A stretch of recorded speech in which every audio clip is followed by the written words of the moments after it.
it all leads up to this. What's going on, guys? It's Evil Bet at Hell 2040 in Device 30 Part 3 Finale Part D. It took us 4 videos to get to this point, or 3, but this is the 4th and final part, section, whatever, of this theory. It took me 4 videos to get through a 6-hour video. My god, it should have only taken 2, but because I'm incompetent and I can't sit for longer than like 5 hours at a time or watch anything that's longer than like 3 hours at a time, even though I've watched videos that are much longer before. We are here, Part D, the finale. This time we stopped at the transition to a different section. This section's gonna be all about the GASTER connections and how GASTER connects to all the fourth wall breaks in Deltarune, because let's be honest, GASTER himself is a fourth wall break. So, yeah, GASTER, a good old friend W.D. GASTER, a good old friend Wing GASTER, the world scientist.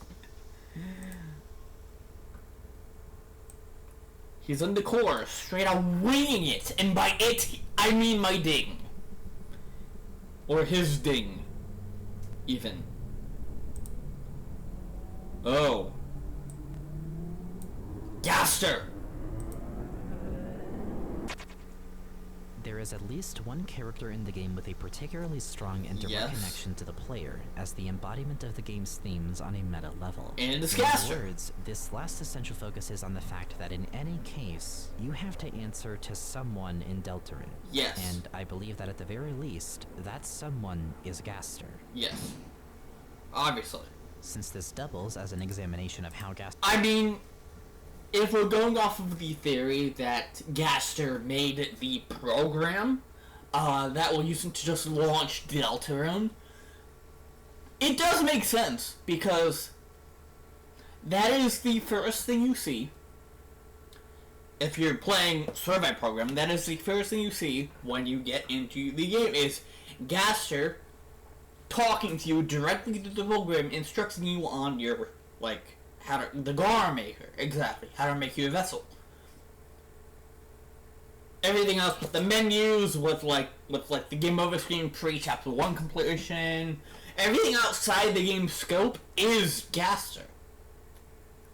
So it would make sense that we have to answer to him when we're talking about the general program, like the thing that Deltarune is within, because as we know, the program's just a launcher for the light world, right? Because it's the program layer, and then inside that program layer is the light world, which is the thing that we go into when we launch a chapter, which in itself could be construed as different, like, EXEs in a launcher.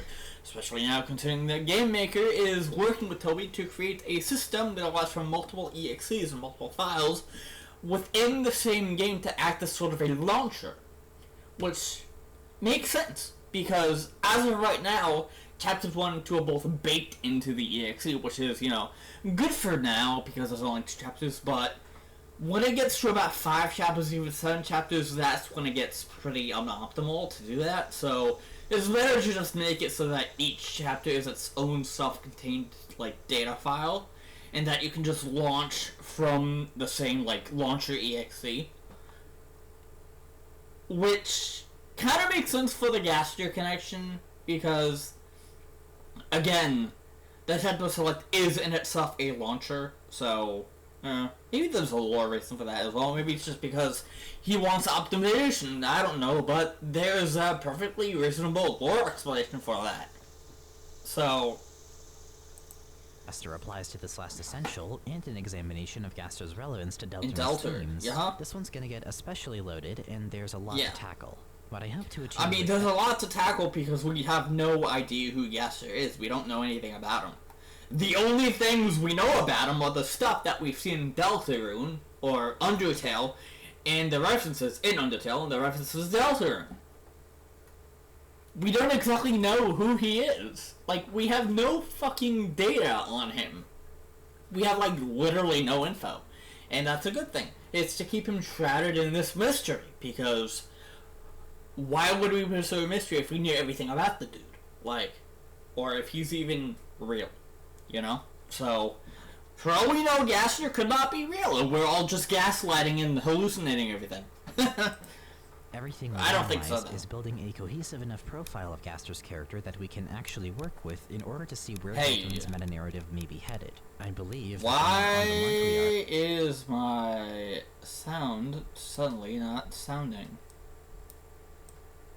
I can't use my up and down to, like, change the audio. Why? About Gaster as a character, especially in regards to his motivations, the more on the mark will also be about this game's message. So, to start, we should go over what exactly we've learned about him with some level of certainty. What we know, what we don't know, what we need to know. Gaster was Asgore's former real scientist before Alphys, who was responsible for making the core. And at that, he was a brilliant mind, and seems to generally be very passionate, curious, and committed to the bit of science itself. Yeah, so this is already what we know from the Gaster followers in Undertale. This is going back to Undertale because, again, a lot of the stuff that we know about Gaster is from the fun events in Undertale with all the Gaster followers and maybe Goner Kid. I don't know if Goner Kid is a part of the Gaster stuff, but him being named Goner Kid kind of makes the connection, like, stronger because, you know, Goner Maker and Deltarune, and that's connected to Gaster, so maybe Goner Kid's connected to Gaster as well. We don't know. Again, a lot of unknowns with Gaster, but it's all theories and like, you know, we know back then that he had also worked with 2 associates during his time as the real scientist, but we still don't know exactly who those associates are. As for his experiments in specific, we can assume that he was also tasked with breaking the barriers similar to Alphys, but his experiments ultimately seem to focus more on the nature and creation of dark worlds, as Entry 17 suggests. And there's a huge debate on who wrote the True Live entries. That's really big. I saw Sock Muppets video, but there's also a video from Dort where he basically says, no, Gaster didn't make those, it was all Alphys, and I don't really know what to believe at this point. It's a big debate on who wrote the entries, whether it was Gaster partly, Alphys partly, or fully Alphys. But we know one thing's for sure, and Gaster wrote entry 17. We don't know what the extent is that he wrote the other entries, but we know that he wrote entry 17. And at some point, those experiments with Dark Worlds went wrong, as he fell into his creation, which I'll be taking a small leap of logic here and say that he didn't fall into the core necessarily, but rather into a dark fountain, and may have... Dark fountains in Undertale. You know, that's an interesting thought, is that he didn't fall into the core. I mean, he did create the core, but maybe when it was talking about his creation, it wasn't referencing the core, it was referencing something else that he created. Which has a very weird implication, but also kind of makes sense in a way, you know, like a weird crackpot way, you know? Have not been able to find a way back out, to keep things general.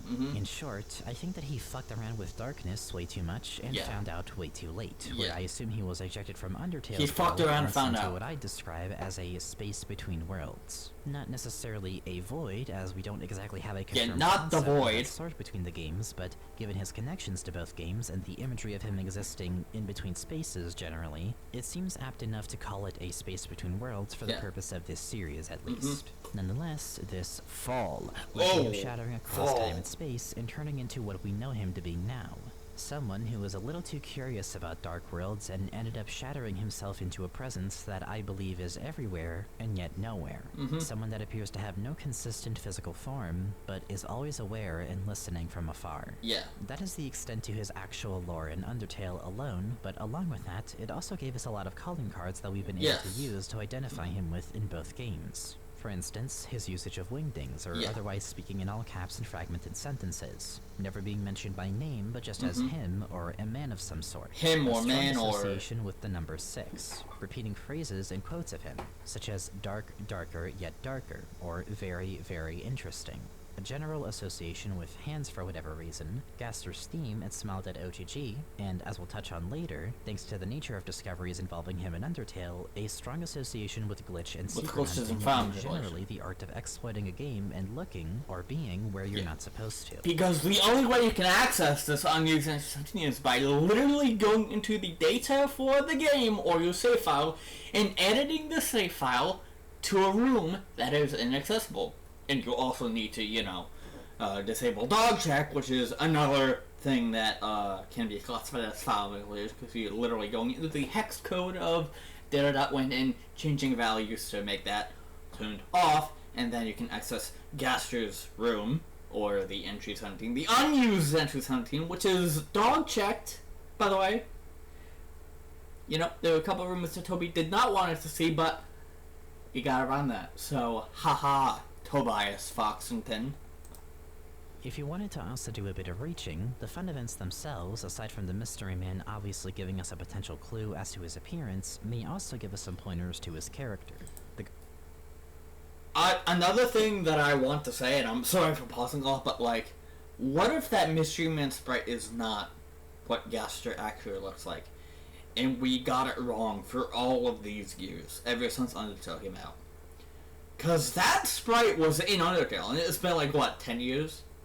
Since, like, almost 10 years since Undertale came out? So it's like, that sprite is all we've known for like 9-10 years. I wonder what would happen if that turns out to be wrong and it's not that sprite. We've all been gaslighting everyone in the fandom for 10 years that is what Gaster looks like. I wonder. Goner Kid may be a reflection of how Gaster feels about his predicament, for instance, so maybe he feels a bit bummed about the whole situation.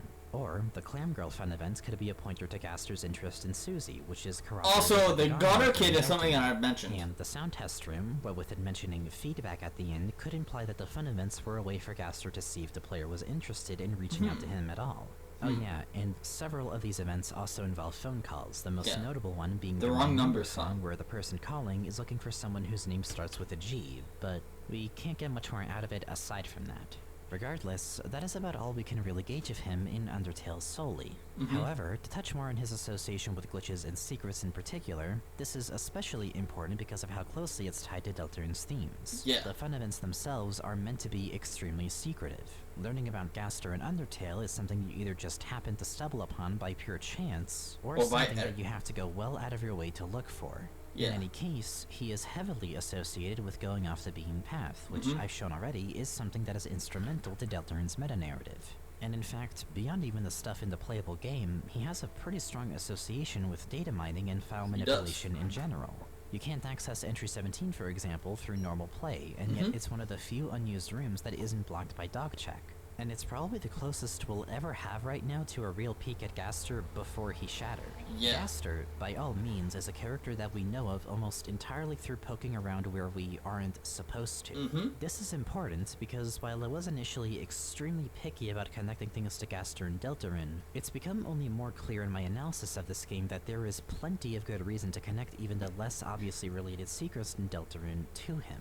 As I mentioned in the corrections for Part 1, while I might not know the exact extent yet to some of the connections that some things have to Gaster. For instance, the secret bosses maybe didn't directly get into contact with him, but with some other character that serves him. Or maybe Smiled at OGG is just referencing Dark Worlds in general, and not Gaster specifically. The fact, regardless, is that the connections do exist. His presence again, I wonder if we're ever going to the how many proxies there are in some of those connections. Gaster clearly had something to do with the secret bosses, and he clearly was closely related to the Dark Worlds. This is to say, any connection to him is worth considering, and as long as it involves something about Entry 17, or the concept of darkness, or even just the concept of hands and men, you can definitely has some Gaster DNA in it as well.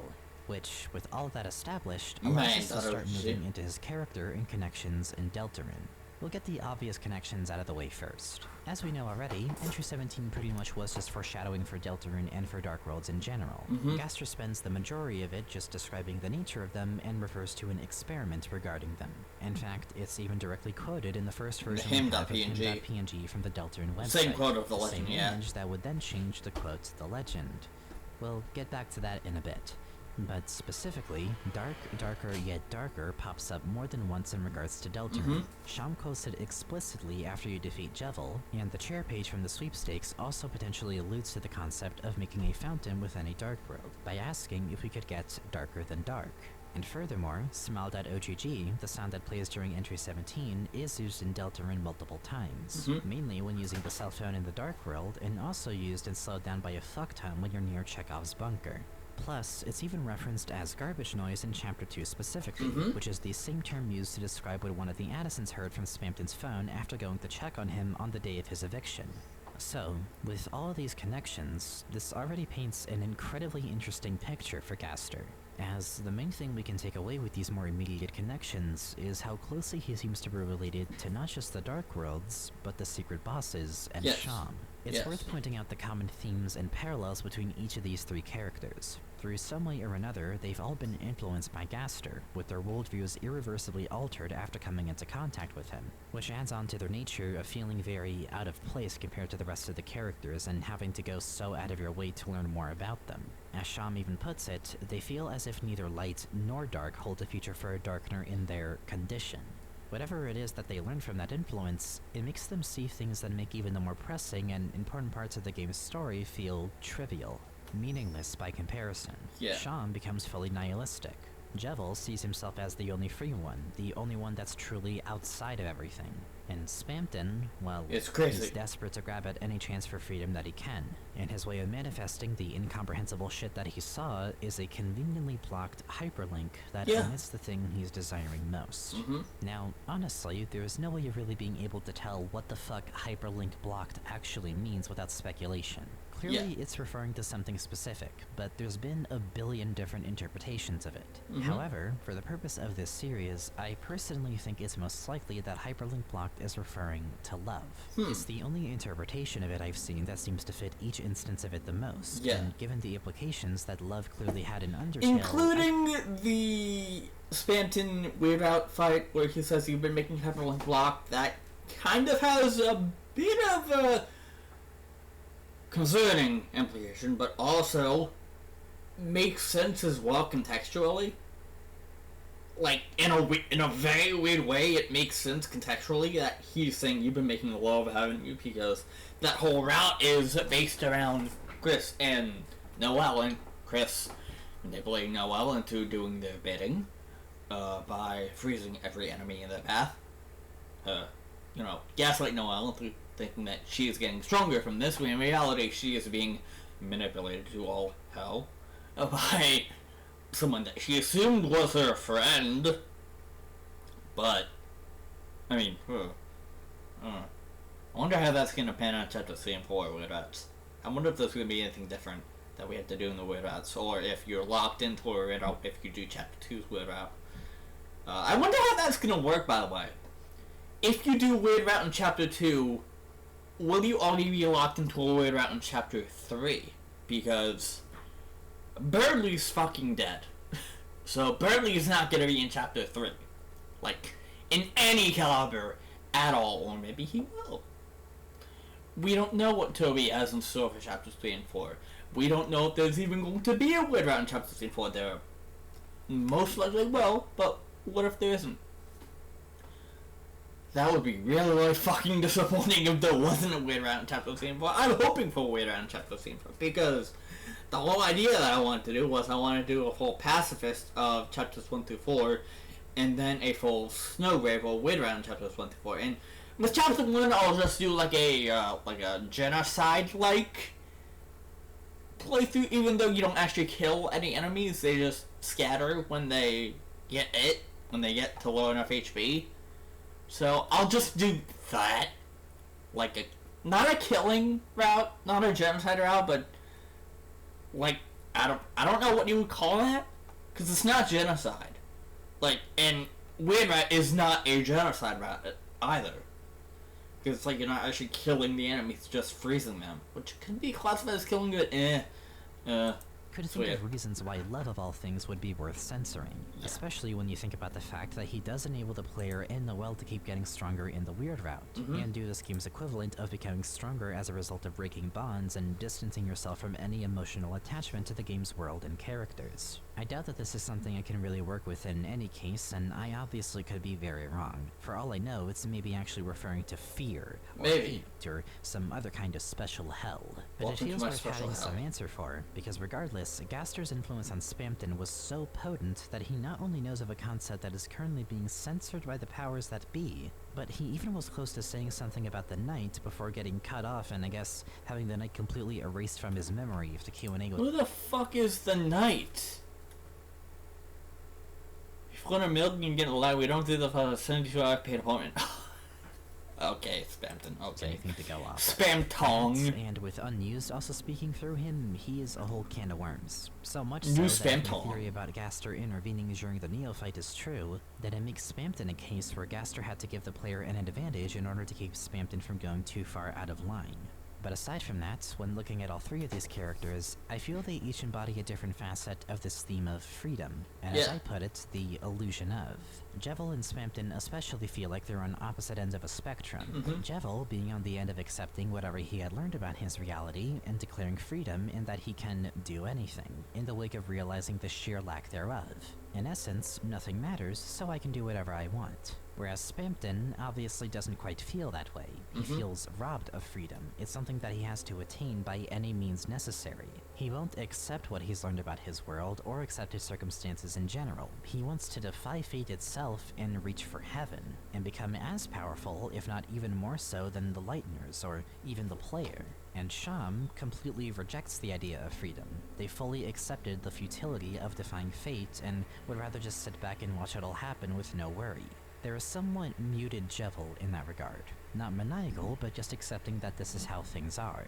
While they don't tell us a lot about Gaster directly, what they each learn from him all seem to line up with this theme of grappling with the idea of finding freedom, or perhaps seeing it as only an illusion, and this is something that's going to only pop up more as we keep looking at the game through the Gaster lens. And continuing on, each of these characters also obviously share the trait of knowing way too much about how deltarune works. They know that they're in a As game. I've touched on already, they each have their ways of either breaking almost outside the bounds of the game itself, or acknowledging the boundaries at least, which is just as notable. Sham remembers your fights with secret bosses on different save files. Jevil directly mentions future events in the game. And while his dialogue about being the only free one could be just taken as him being insane or commenting on his playful nihilism, it may also be a way of him acknowledging the fact that he's one of the only Darkners who sees beyond what the other Darkners see. He is free in that he knows that the program layer, or the space between worlds, exists. And Spamton is unusually aware of the soul and its potential, and I'd say both him and Jevil seem more aware of what things look like on the player's end in general. So, whatever Gaster did or said to them made them more aware of things on a meta level. Which leads us into the fourth character that I feel fits into this Rouse, who I've already gone over ad nauseum in regards to meta shit. He has a heightened awareness of how things look like on the player's end and player controls in general, seems to refer to the player more than he refers to Chris, and in context with the meta-narrative, as I've gone over, I feel he represents a personification of being very concerned about the player's experience, which may explain a lot of the changes to especially the Dark World UI between chapters. And I believe this ends up causing a very interesting revelation with the slightest bit of evidence supporting it. The common thread between Sham, Spamton, and Jevil is that they were all influenced by Gaster, and that's what led to them becoming more self-aware and cognizant of things on the player's end. And Rouse, I'd argue, is the most cognizant of things on the player's end. Even if risking confirmation bias, this bit of info, along with the fact that Gaster quoted the prophecy in Wingdings on the Deltarune website, and the fact that Rouse's wording about the prophecy refers to it being told across time and space, echoing how Gaster's shattering was described, I think it's clear the kind of connection that can be made here. I believe Gaster must have spoken to Rouse at some point too, or at least influenced him significantly. Now obviously, I don't know through what means, but that would explain, if this theory is true, that would explain how Rouse knows a lot about the player. And one of the Rudens even mentioned the town by the player's name. I assume that Ralsei knew the player's name because Gaster told him? Question mark? A very, very big question mark, a gigantic question mark, the biggest question mark you've ever seen. And about 5 of those, maybe 10. But when you look at how both Gaster and Ralsei take great interest in Chris and Susie especially, and how Ralsei is focusing on the player, it's like he's a guide of sorts that Gaster employed to assist the player over the course of the game. And I don't know about you, but I just can't think of another explanation for Ralsei's increased self-awareness that would make any more sense than this, just based on lore alone. It explains why he knows what he does. It explains his focus on the player at all times, and it may even explain why he shrugs off what happens with Spamton. He knows what Sham and the secret bosses know, but he isn't affected by it in a way that would put Chris and Susie at any harm, or would otherwise just leave him completely nihilistic. Plus, it explains this tone that he has at times. This tone that sounds like he has a vague idea of what's going to happen later down the line that he just hasn't opened up about yet. And in relation to themes, while he isn't explicitly focused on freedom, he does tangentially tie into it by being the person responsible for keeping things on rails. Sorry about that, I had to blow my nose. He is the antithesis to the secret bosses in that he'd rather just focus on what is most important, sealing the fountains and going along with the prophecy. And even then, he does say that he thinks the player's choices do matter. He does advocate for freedom, even if he'd rather the player focus on recruiting the Darkners and treating them all with kindness.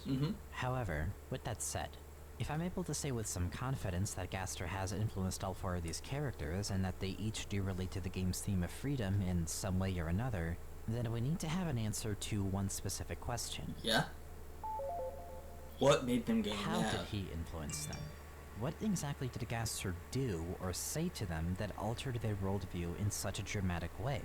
In other words, for the secret bosses especially, what made them go mad? What made them because surely do this? They each had to learn something incredibly substantial and earth-shattering to warrant it. And if it's something that affects every secret boss in the game and every character of that sort, you'd think there would have to be an answer to this. And the thing is, I don't think it's as simple as Gaster just going up to them and telling them that it's all actually fake, or a simulation, and that they're living in a video game and nothing matters. If I were to come up to you and tell you that everything is a simulation, or fake, or that you're living in some kind of computer, maybe you'd ponder on the idea, but it wouldn't make you go mad, probably. I imagine that thinking about it alone wouldn't warrant such a severe shift in view. If we want to understand what it is that made them go mad, we have to look at what madness in this context really means. And of all things, a fucking Tumblr post I think nails this concept and applies very well to what I think happened to them. And I'd like to read it out for you, originally written by user Bramblesand. Okay. An ant doesn't start babbling when they see a circuit board. They find it strange. To them, it is a landscape of strange angles and humming monoliths. Okay. They may be scared, but that is not madness. Madness comes when the ant, for a moment, can see as a human does. It understands those markings are words, symbols with meaning, like a pheromone but infinitely more complex. It can travel unimaginable distances to lands unlike anything it has seen before. It knows of mirth, embarrassment, love, concepts unimaginable before this moment, and then it's an ant again. Echoes of things it cannot comprehend swirl around its mind. It cannot make use of this knowledge, but it still remembers. How is it supposed to return to its life? The more the ant saw, the harder it is for it to forget. It needs to see it again, understand again. It will do anything to show others, to show itself. Nothing else in this tiny world matters. This is madness. Ooh.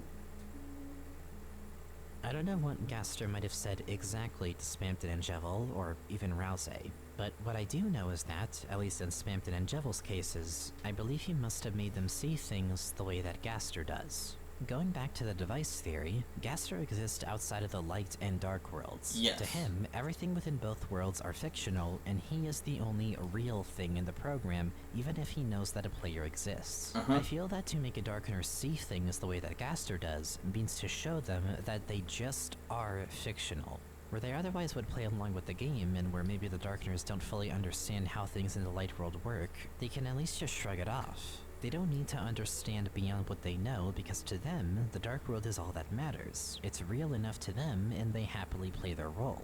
But if you show a Darkner that those weird mechanics and rules all actually have meaning and that there's programming behind everything that they're doing, not just telling them that it's all in a script, but making them see the script the way that GASTER does, now that's gonna fuck with them pretty good.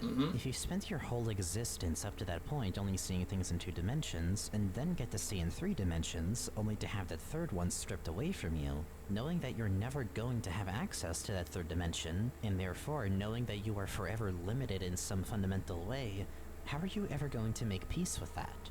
That's what these characters are going through. That's what makes them become so severely affected by GASTER, because GASTER literally just sees more than the characters of Deltarune could possibly imagine on their own. With Rouse, to be fair, this can be a little more open.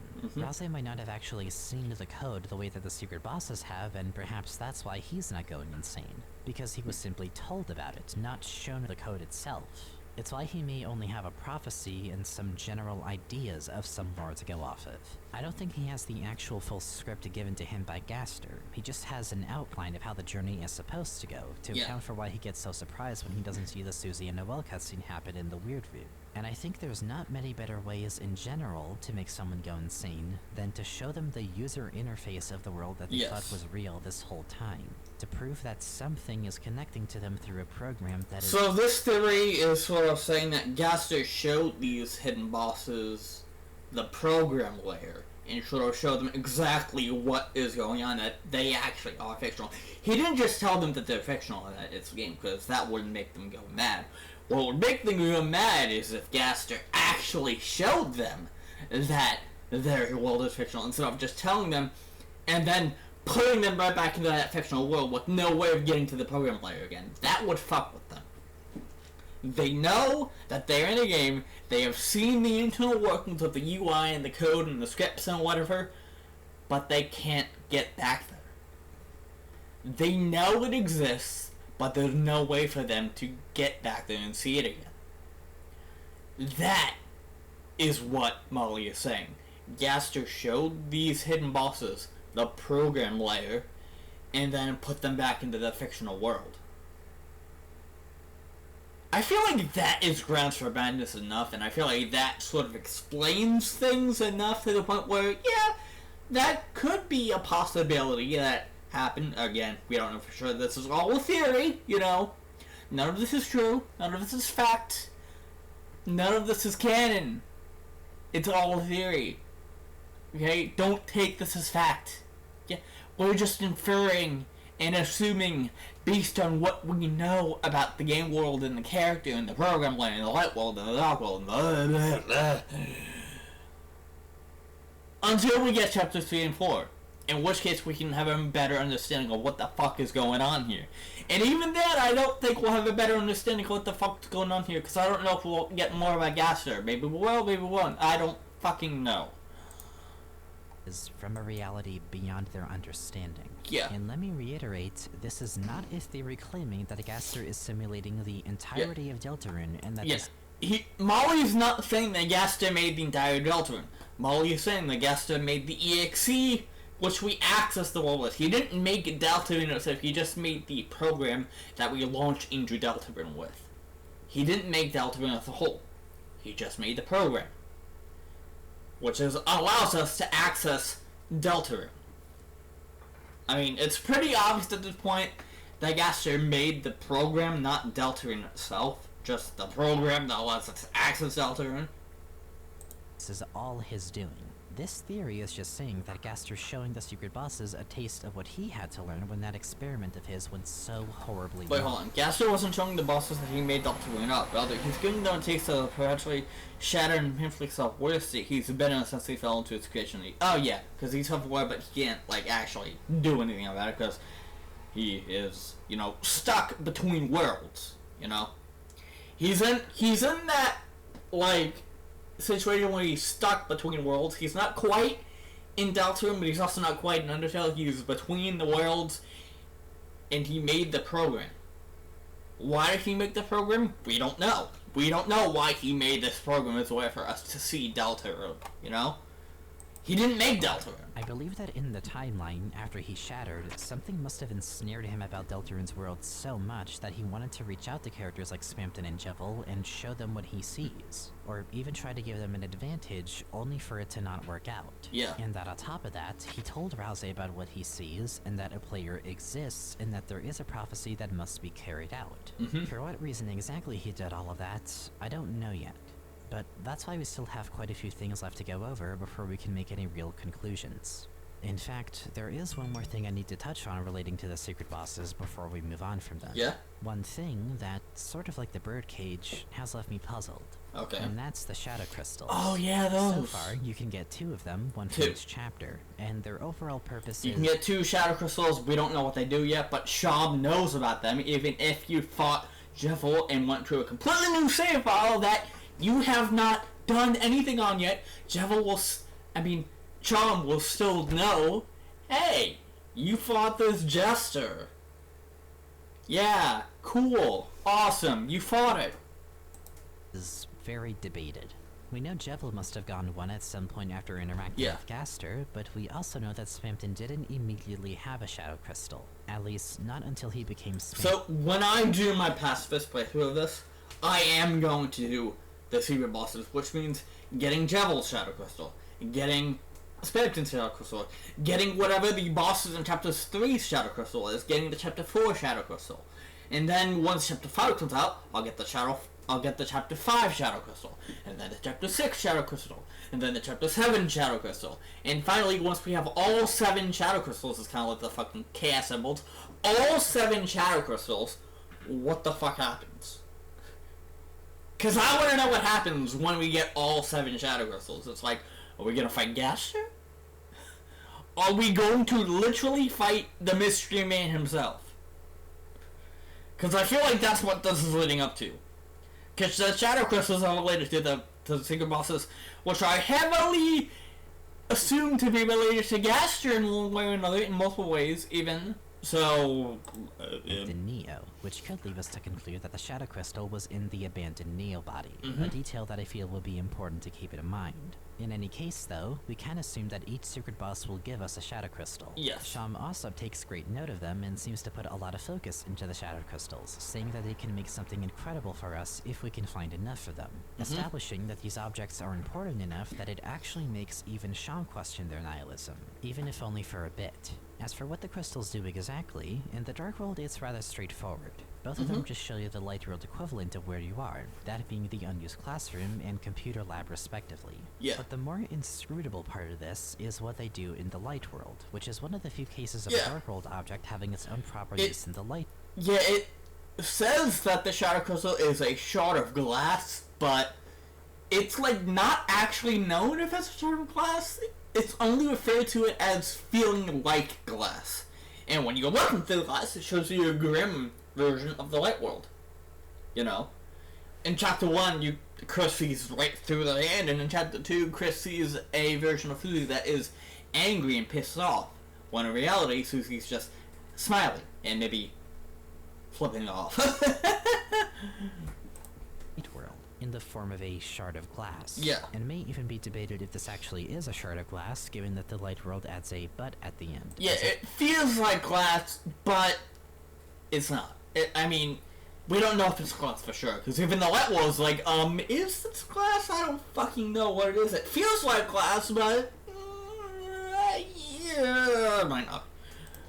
The narration isn't even sure of itself about that. Regardless, in Chapter 1, looking through the glass has Chris see through their hand, and in Chapter 2, it shows Susie glaring at them coldly when she's actually just smiling and making a rude gesture towards them. Like flipping off. The Dark World made the function of these crystals straightforward in that it showed a peek of the layer above. If the Light World is to be following this logic, then it's a lot more difficult to really gauge what we're peeking into here. That is, if that's what the crystals are even doing. There's a really good video by Weasel W about the shadow crystals that I'd like to use as just sort of jumping off point here, and that I'll be linking either in a card or in a description, as to analyze the crystals in a way that... As what? When I wrote this back in January, check Reed was putting out, I could have sworn I saw heat there, so I use heat out here, but only But I didn't decide anything the way they them for what I've checked, so I'll just correct it here just in case they manage. To analyze the crystals in a way that really put a lot of the weirder stuff about it into perspective. Okay. We know that Spamton found his crystal from the Neobody, a manifestation of Mettaton Nerve Hapsiblook's ideal body that got scrapped because it would never come to fruition anyway. We also know that the shadow crystals, because of this fact, do seem to enhance the secret boss's abilities, and for Spamton, seems to make him more unhinged after he gains control of the Neobody. True. Lisa's conclusion with all the observations they made was that the shadow crystals, tangibly, are squandered or shattered dreams. This would tie together its function between both worlds especially. Yes. Bringing back the core theme of dreams and deltarune into this discussion, the Dark Worlds are fictional compared to the Light World, but they're also dream worlds in a way. They take the thoughts of the Lightners and the will of the world's creator and allow those thoughts to manifest in different ways. And given the deltarune came from a fever dream Toby had, and characters even equate the Dark World to a dream, the shadow crystals in this case may be literally seeing through the dream. They nullify it by showing the reality when looking through it.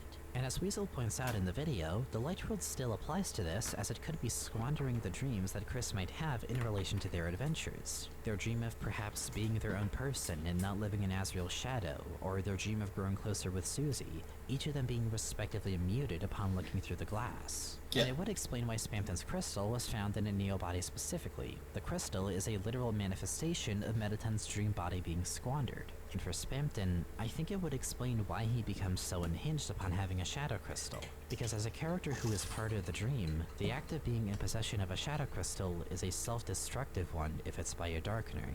He would only see more darkness, only spiraling further in rather than being pulled out of it.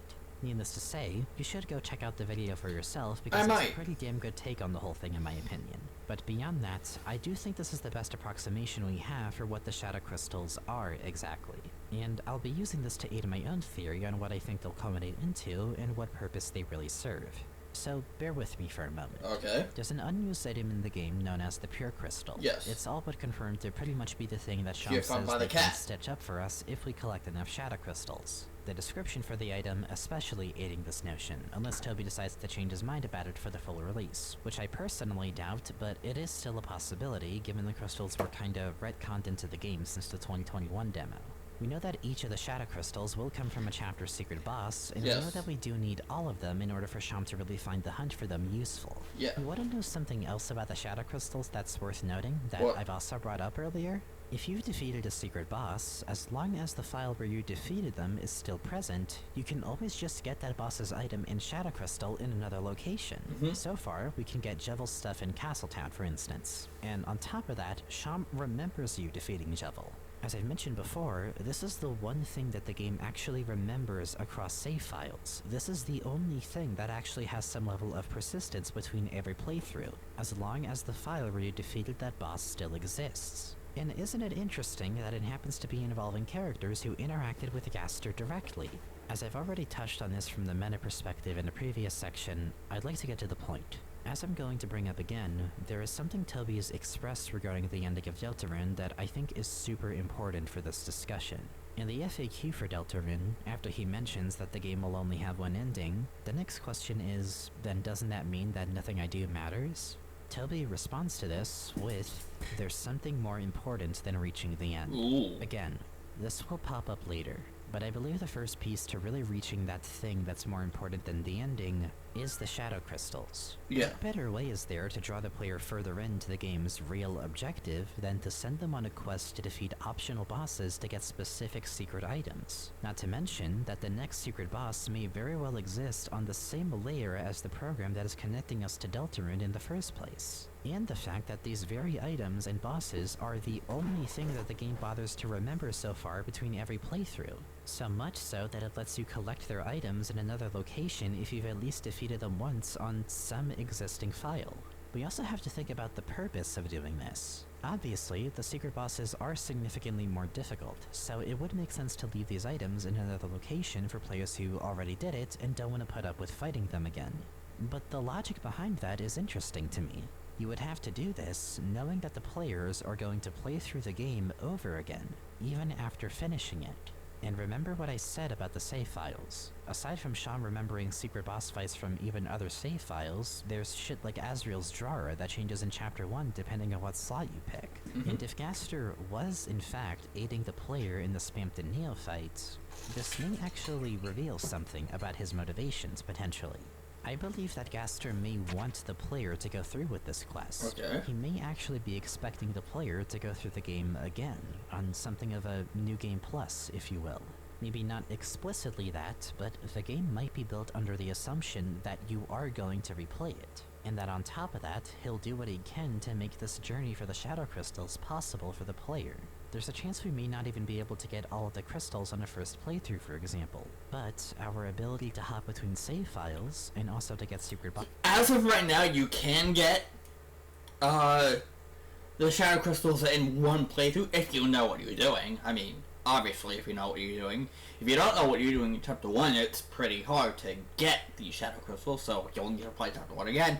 In Chapter 2, if you don't know about the secret boss, then it will take another playthrough to get to Spampton in Chapter 2. But if you know what you're doing, you can get through the secret bosses in Chapter 1 and 2 freely. However, that won't be the case with Chapter 3 and 4, because no one will know how to get to the Chapter 3 and 4 secret bosses, unless people tell others how to do it. Like, if there's a more intricate set of steps to do, besides just doing what you did in Chapter 1 or Chapter 2 even, maybe there's even more to it, like, again, going back to what Molly said earlier, using the save files and copying other save files to get through a puzzle, which would be cool and would be interesting. Toby, please do that.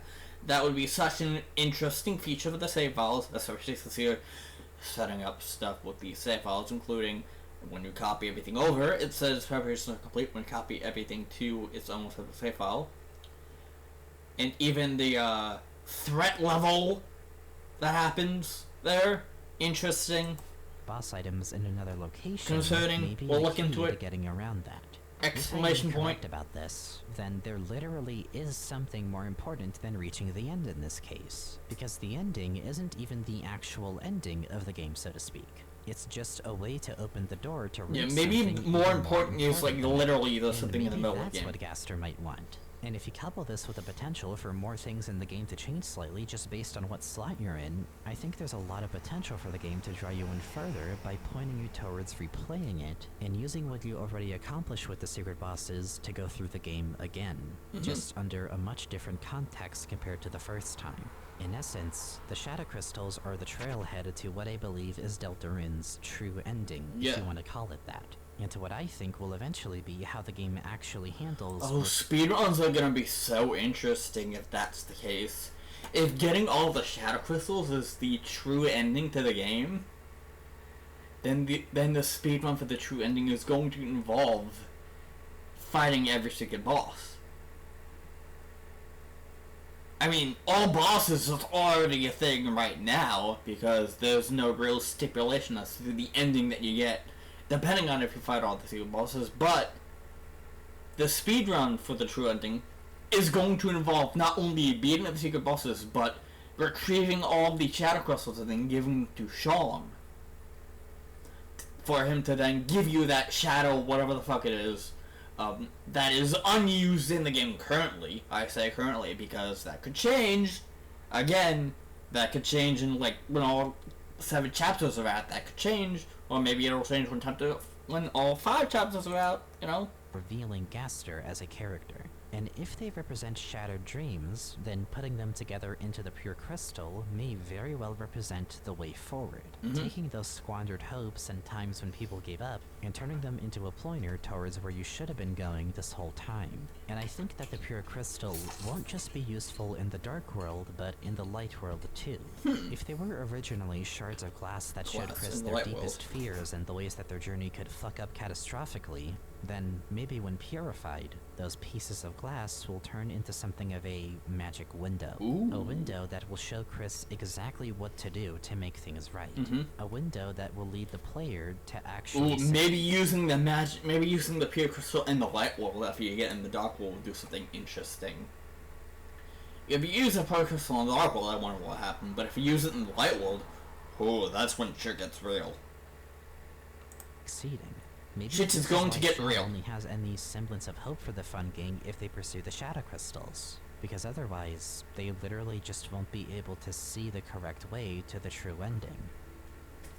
And I think to that end, that's the best way that I can address the shadow crystals for now. It's the only way to factor them into this larger picture that makes sense so far to me, and I think for being one of many secrets in this game, and one of many things that clearly will relate to, and perhaps even lead us to a proper acknowledgement of Gaster directly, as well as the new future that he wants, it's important to have some idea of what they may culminate into.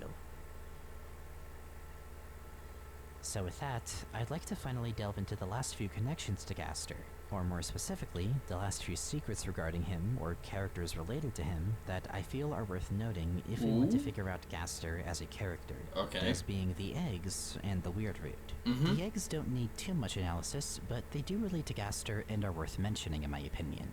For one thing, your way of accessing the rooms with the man behind the tree are very much leaning into the secret and glitch hunting aspect of the game's meta-narrative. Like, finding a secret room by going in between two specific rooms and happening upon it by pure chance definitely echoes some of the fun event shenanigans back in Undertale, specifically the fake hallway and Mystery Man event, so to that end there is already a parallel to draw. But beyond that, there's also the overall glitchy nature of the eggs themselves, appearing in your inventory if you go to the Dark World even when you drop them in the Light World, and being put in random places with seemingly no real rhyme or reason to what they'll culminate into. If we wanted to also reach, the man behind the tree draws parallels to Gaster thanks to only referring to the man by that word, a man. Is a man. One could even make the connection about this and even the tree itself and placing the first egg in Asgore's fridge all having been foreshadowed in the Undertale True Lab, which has some weight to it, I suppose. But the strongest evidence I feel towards this being related to Gaster is how the egg is referenced in one of Noelle's blog posts as a special egg in the Cat Petter's blog post, by the way, that never hatched, could never be removed, and only left home due to happiness. But on top of that, Noelle was never able to remember the egg's name, a common calling card of Gaster's being the fact that he is just not able to be referred to or remembered by name for whatever reason aside from the Gaster followers. Yeah. I'm not saying the egg's name was Gaster, of course, but as I touched on before, Noelle and Gaster have a worrying amount of connections to each other, and even if risking confirmation bias, I feel it's worth making this connection regardless. Ultimately, I don't think the eggs will culminate into anything super groundbreaking for the game's meta-narrative. As the description even puts it, they're not too important, but they're also not unimportant. They clearly will have some role and give a bit of insight into things if one were to collect all of them, and also I'm going to find all of the eggs in my playthrough. However, that is, finding every single man behind the tree in chapter 3 to 4, which might include, again, going between rooms until you eventually get to it, because I just happened to stumble upon the egg in chapter 2 because I went down into, like, the area there because someone told me that there was, like, a special area there, so I was like, ooh, special area, let's see what that is. Toby Fox jump scare and a fake game over. Cool. But then I went into that room, saw the thing, it was, like, between the rooms, and I was like, okay, let's go between the rooms, and egg.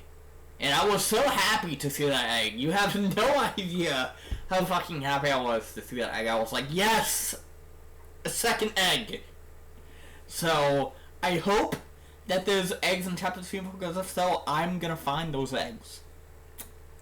And I will find what to put that egg. You know? Because in chapter 1, you can put the egg in the fridge. In chapter 2, you can put the egg in the egg carton and Sans, you know, I'd say that they probably will be more lighthearted compared to something like collecting the shadow crystals, especially given that Temmie is who you end up going to in order to keep track of how many eggs you've collected in the game thus far. Then again, she has gone on record to say that she is scarier than Gaster, and I personally believe her fully, so maybe this is actually Temmie that made the program for us and was talking to us on Twitter the whole time. I mean, Temmie is also 6 letters long. There's a pretty strong case for it if you think about it. Theory, but when we talk about the weird root in regards to the egg, this is especially supported because you can't actually get the Chapter 2 egg on the weird root. You're locked out of that completely, meaning that whatever the eggs are supposed to be for, the weird route is going to divert quite a bit from it. Either that, or it just wouldn't fit totally with that route. And speaking of, we should also talk about the weird root in context with this section. There isn't much more to say about it at this point that I haven't already mentioned, but it is in my opinion the most extreme severity of the non-linearity under this meta-narrative. As I've said before, I believe this game is shrouded in secrets, and it makes the weird rat an especially interesting case of it, because of who it involves and how it diverts from the main game. Aside from it intentionally being meant to be discovered purely by word of mouth, I feel it plays further into the fact as well that this game is meant to be seen through. What claims to have only one ending and just some secret bosses is hiding a lot more than that and is capable of going much deeper. But it's also interesting because if I feel GASTER is so closely associated with the non-linearity end of this, then how does he feel about the player going through the weird route? Especially when considering that if Rouse was informed by GASTER about the intended order of events, he's shocked to see things turn out differently in the weird route. Well, it's hard to say. You'd think if GASTER were to take issue with it, that he'd do something to prevent the weird route from being possible. Yeah. Probably not terminating the connection because that would go against the function of the program, but stopping the player in some way. And yet, we're allowed to go through the game and do this route despite that. However, I personally doubt that he is enabling this route either. If you were to look at deltarune, or the program specifically, as an experiment of his, and the experiment involves observing the player's use of their connection to deltarune, we have to remember that we're dealing with a scientist here, and the last thing a scientist should do in an experiment is intervene and skew the results. I think to him, this is just one of many trials, one of many outcomes, and he'd rather sit back and see what happens instead of taking any particular stance morally. For all we know, the only thing that really matters to GASTER is that the player just gets to the ending. It doesn't really matter how the player does it, just that they get there in some way or another. And that's the thing about GASTER that is so important and that I really want to touch on here.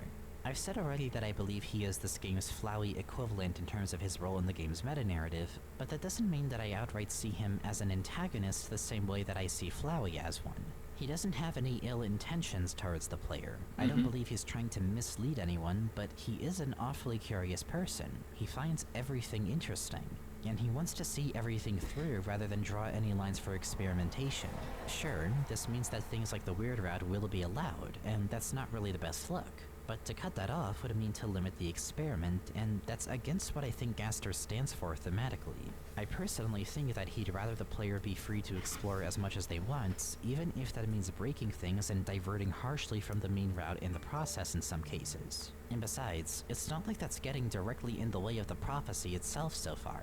Chris still does what they do at the very end of the chapter, and we can still collect the shadow crystals on the weird route. Which again, if I think there's anything that GASTER is encouraging, then that would have to be the collection of the shadow crystals. That probably would matter more to him than anything else if I had to make any guesses. Of course, this very well could change later in the game when the next chapters roll around, but as it is, I think that as long as you are moving forward towards that new future, GASTER isn't concerned about the means in which you do so.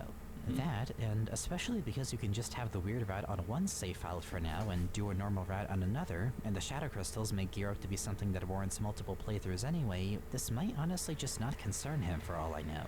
And given the fact that the Twisted Sword exists, and currently is only possible to make on an aborted weird route by not giving the Thorn Ring to Noelle, if this stays the case, and we need to abort a weird route in order to make the Twisted Sword and put the pure crystal to good use, this may very well be another step towards approaching this game's potential true objective.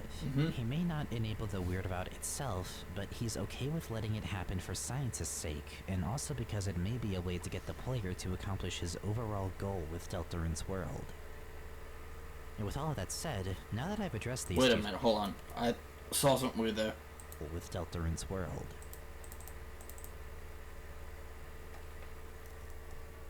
Is that like an editing mistake, or... Yeah, there's something there going on, yeah, I don't know. And with all of that said, now that I've addressed these two things, I want to lead into Noelle. She seems incredibly important to GASTER. She's one of the three characters that he notes as being very, very wonderful, and there are several connections between him and Noelle that I've already gone over. And I find this especially notable because of the fact that she is a known glitch hunter, a hobby that lines up very closely with how the player comes across things related to GASTER in the first place. Yeah. If it's not glitches, then it's some form of hunting for secrets or poking around where you're not supposed to. The Ice Palace blog post especially stands out in this regard, in how she managed to find a secret door in Dragon Blazers that shouldn't wouldn't be possible to find, that can't be opened by any key in the game, in a maze that the devs claim is just one of the bad guys' magic spells if you go in without a certain character in the party. A kind of thing that very well feels like something that we may encounter later in Deltarune, especially given the game already has used Dragon Blazers to allude to itself on multiple occasions. But of course, there's also the particular connection that Noelle has to Spamton, and how she views some of it as nostalgic, Spamton's connections to Gaster already being clear as day. And with all of this put together, it becomes obvious that something is up with Noelle in relation to Gaster especially. Particularly when, with all of this in mind, we consider her account of a certain event that occurred behind the cemetery, in which she blinks out on something that must have happened to her, involving the bunker. There's something I'd like to propose now with this information all being presented. Under the likely assumption that the person behind the unused script is Des, this suddenly brings a whole new slew of implications. It does. Because I'd like to note something else about Noelle's blog that might be important. Okay. From what I could tell, Des is never mentioned on any of her blog posts. Des is never mentioned, not by name, and never as a present figure in Noelle's life in any of her blog posts. The one time she's mentioned is in relation to her checking spam mail in case it's someone real. Posts. At least, certainly not by name. Maybe she's alluded to in the Blue Circle post when Noelle mentions how she checks spam mail in case it's someone real, and in which case that had to have taken place after Des's disappearance, and while Noelle was searching for her ad nauseum online, but not even in the Ice Palace post is Des mentioned, where Noelle's mom is mentioned at least. And that appeared to be one of the earlier experiences that she had with finding glitches and secrets in games. I can't confirm completely that this is the case, but it would be incredibly fitting, if not horribly ironic, if Noelle's uncanny ability to look for secrets and glitches is perhaps some side effect of Des's disappearance. Attempts by someone to reach out and speak through the darkness, to get anyone to listen and find them, and to manifest that desire in the form of secrets and glitches in video games that people like Noelle can't help but be drawn towards. I can't think of a better way for all of this to line up personally. Having her own sister's disappearance literally haunt her, even through the game she plays in an attempt to escape from the trauma of it.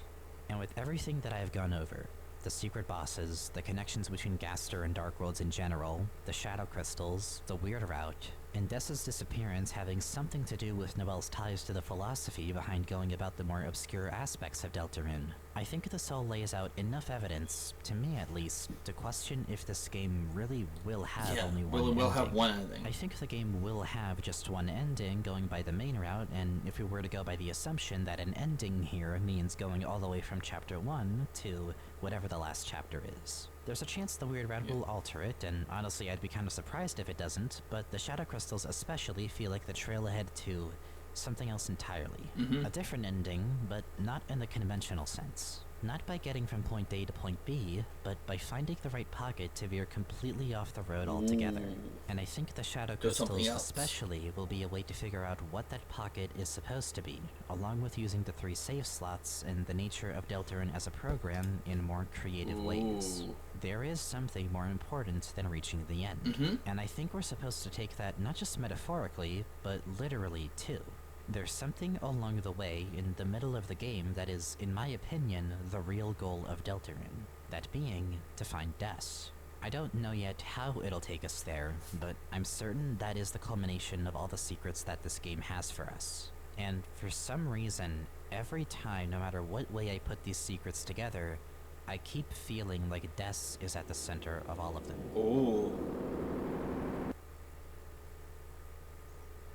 Hello?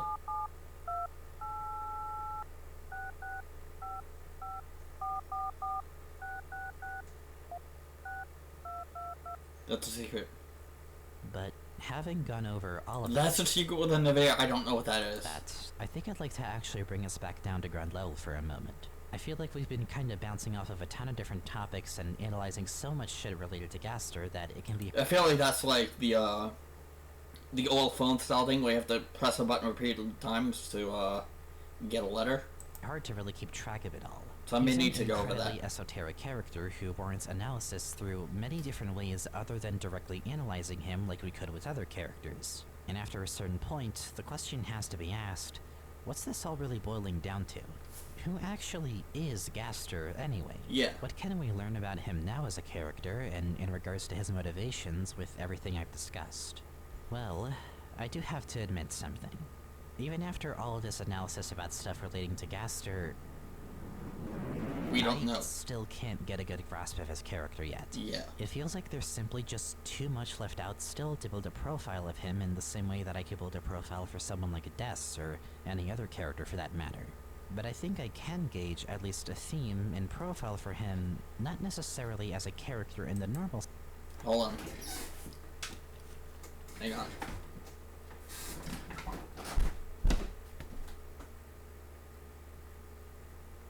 Okay, I thought that was... My mom was suddenly coming home because she forgot something, but she's way too out there now to come back home because she's going out to visit my aunt in Connecticut. Sense, but as a concept. We have to think about what Gaster is currently. Yeah. He's no singular piece or whole being.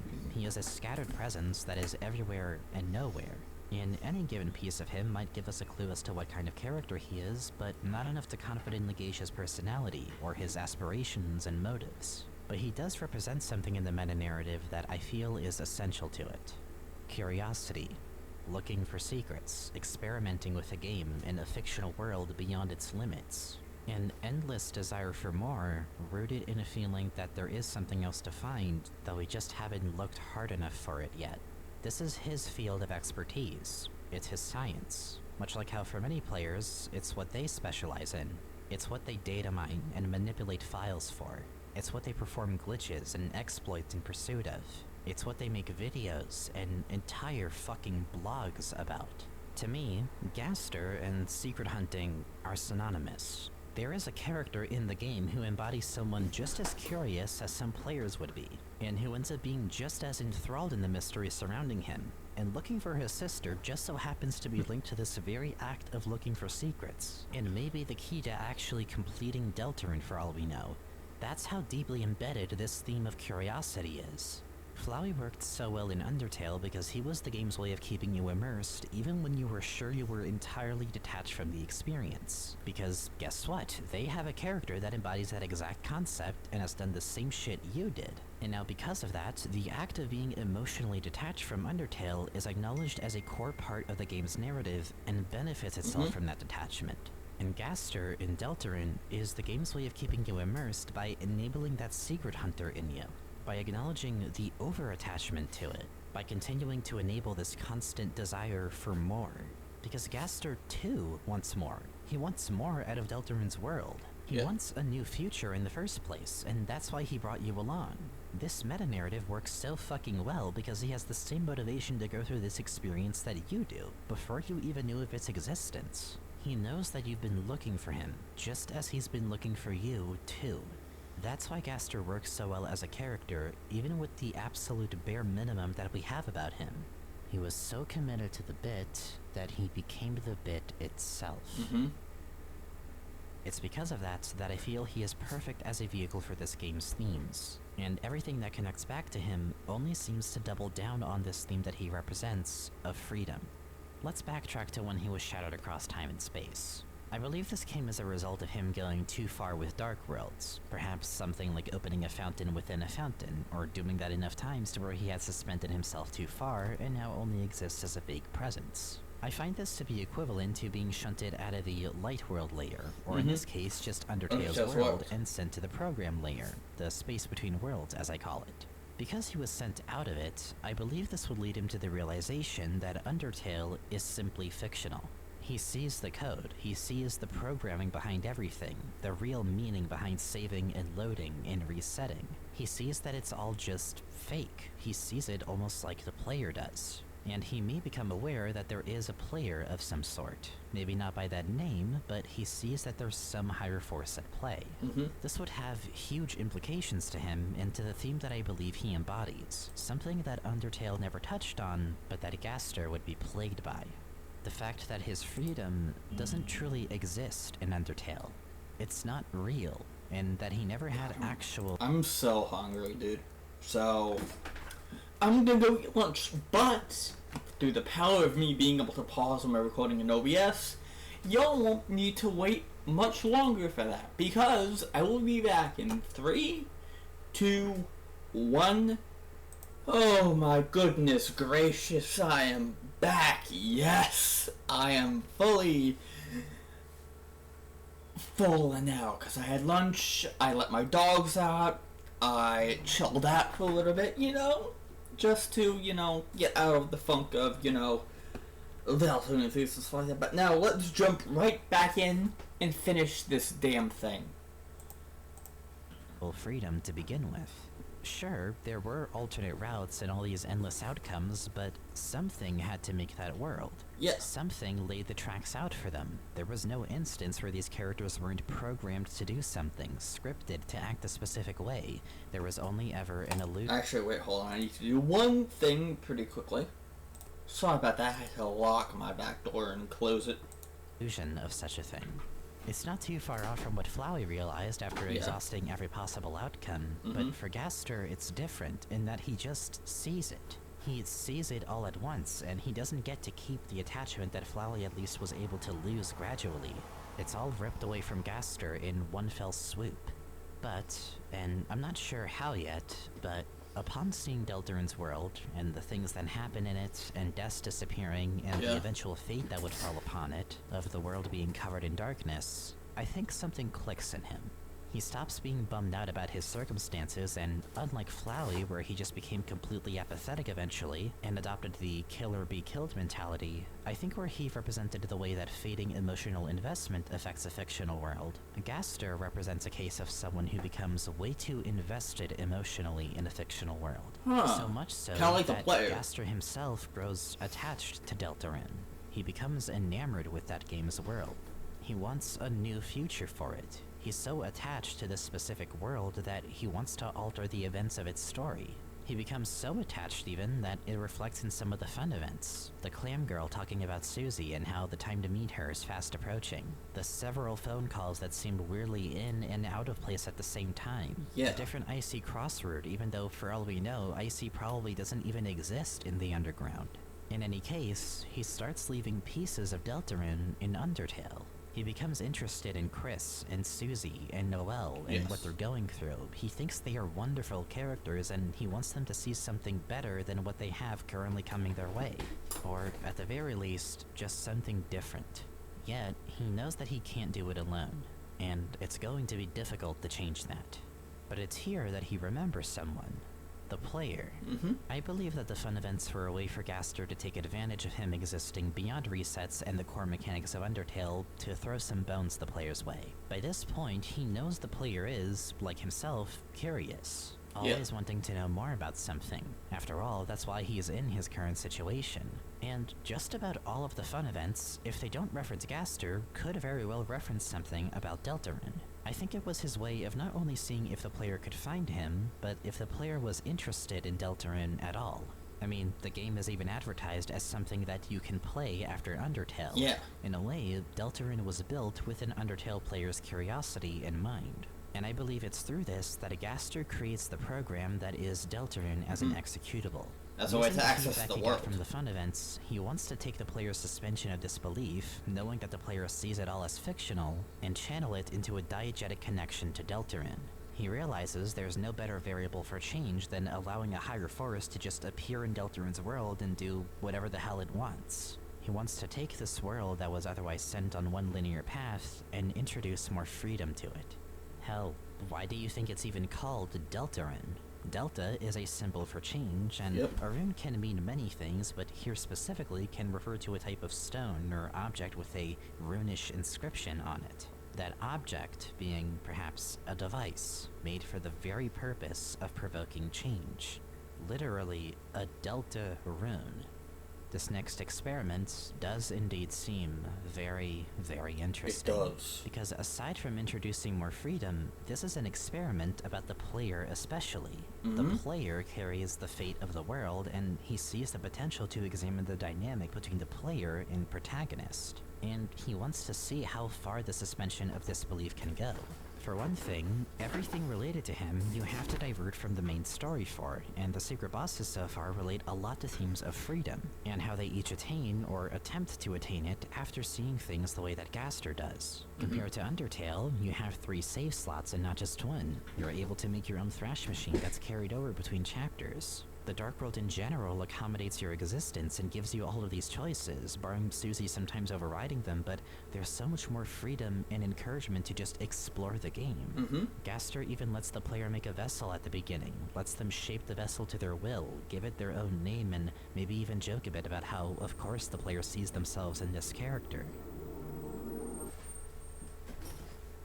But, of course, amidst this attempt for more freedom in Deltarune, it's all discarded.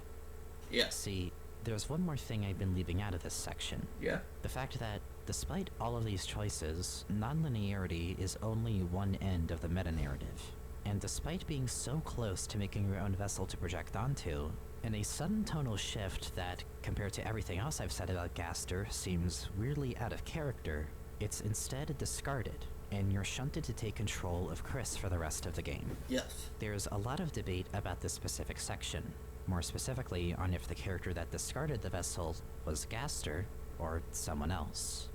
And for the purpose of this series, I'm going to take a firm stance and say that, no, this was not Gaster that interrupted the Goner Maker. This is a second voice. And it's not just because of the immediate change in typer value. I know that it changing from 666 to 2 doesn't really indicate a change in character inherently. Yeah. Susie uses it, for instance, not too long after. And it's not just because of the fact that the Japanese translation of this scene speaks a lot more like Kara than it does like Gaster. Okay. Not confirming that this is Kara, but in any case, it certainly doesn't write like Gaster does. To me, it's a much simpler reason. And this sounds like a petty one, but I really mean it. If this was also Gaster, why the fuck is this not also in all caps? No, really, why? If this was also him, it would have gone just as, if not even more raw in all caps compared to normal casing. It doesn't even take on the same glowing appearance that Gaster's has. That is true! This alone, to any average player, I feel would have to register as, oh, someone just cut Gaster off. I don't know who, but someone didn't want him to give us this vessel. And I know some of you are gonna bring up the fact that Sans does the same thing in Undertale, you to be dead where you stand, etc. But here's the thing, you are not going to take a fucking sentence like that seriously if it were written in Comic Sans. Yeah. Furthermore, we know that Sans says that anyway because he's literally right there. He's in the frame, his character portrait still shows up. Yeah. And we don't have either of those things for Gaster. If both voices were really him, then this change in casing seems utterly useless to do in my opinion. Its only purpose ends up being to just spawn a pointless debate about if it's him or not.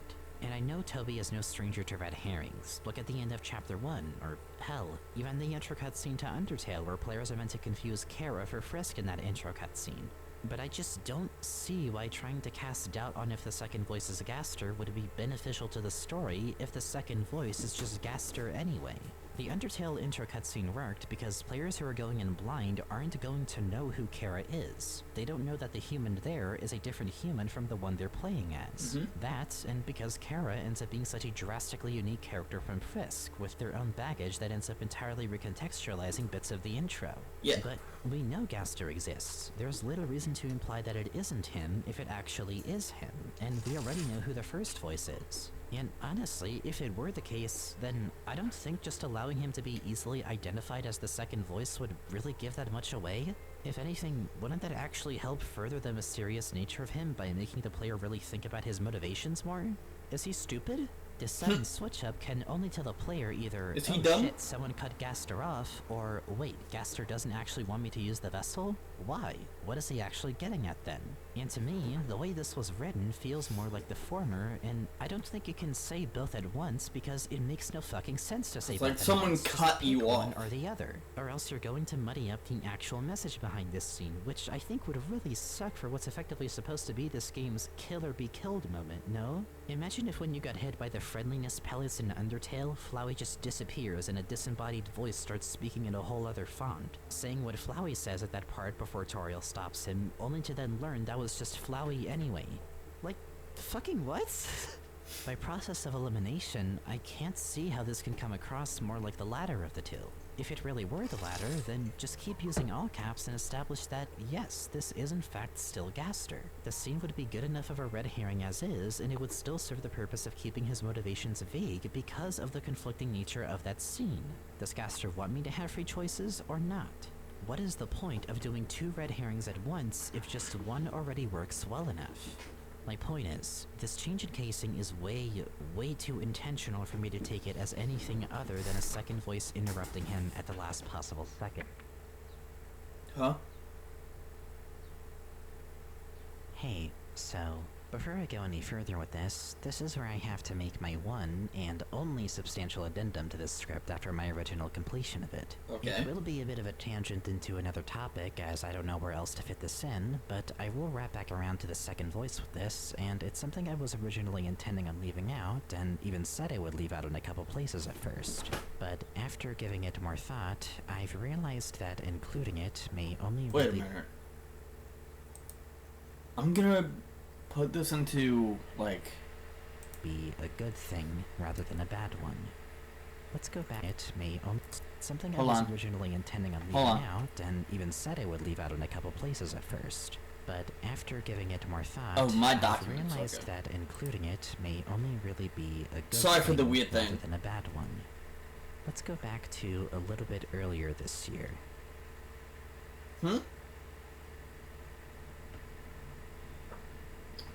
February 13th, 2024. The winter 2024. Just some hours before Valentine's Day of 2024, an issue of the Undertale. Oh, we're talking about the that was, well, themed around Valentine's Day. We got to see Spamton V Spamton again. And there was some unsurprising but ultimately pretty nice news and a few other cool tidbits here and there. Yeah. However, at the beginning of it, everyone got 3 Valentine's cards from the characters of Undertale and Deltarune, which were randomized for everyone that got them. Yeah. From what I know, there were exactly 44 cards that people could have gotten, and one of them was a rather long letter from a certain unknown character. It's a strange letter. It's more or less completely illegible. But if you squint your eyes and you squint your heart, for some reason you feel you could understand it. Well, Happy New Year. Or was it the old year? Well, in any case, how is Deltarune? As you are waiting patiently, the time is going around. There was even a rumor of Valentine's Day. How absurd. Every day is a day of love, if only you believe it so. Do you believe it so? So, the purpose of the message. I want to help. Yes, there was someone I wanted to help. I seem to have forgotten who. Yes, it's quite ironic, but I seem to have forgotten. Was it myself? No. Well, perhaps. Regardless, when I see them, I'm certain I will know it straight away. I never forget someone I don't remember. Will you help me? You are very odd for responding out loud to a letter. But you seem reliable. I will be counting on you. Now, put on your coat and wash your face. Or, put on your face and wash your coat. Not necessarily in that order. Or in any order at all. Goodbye.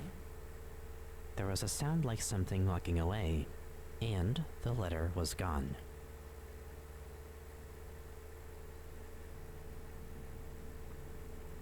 If you go to the link that this letter originally was found on, you'll now be met with just a completely blank letter with only the border. However, there is a Wayback Archive link to verify that this is indeed a real letter, and just in case you want to read it for yourself. Now, I initially had been going back and forth about this letter a ton.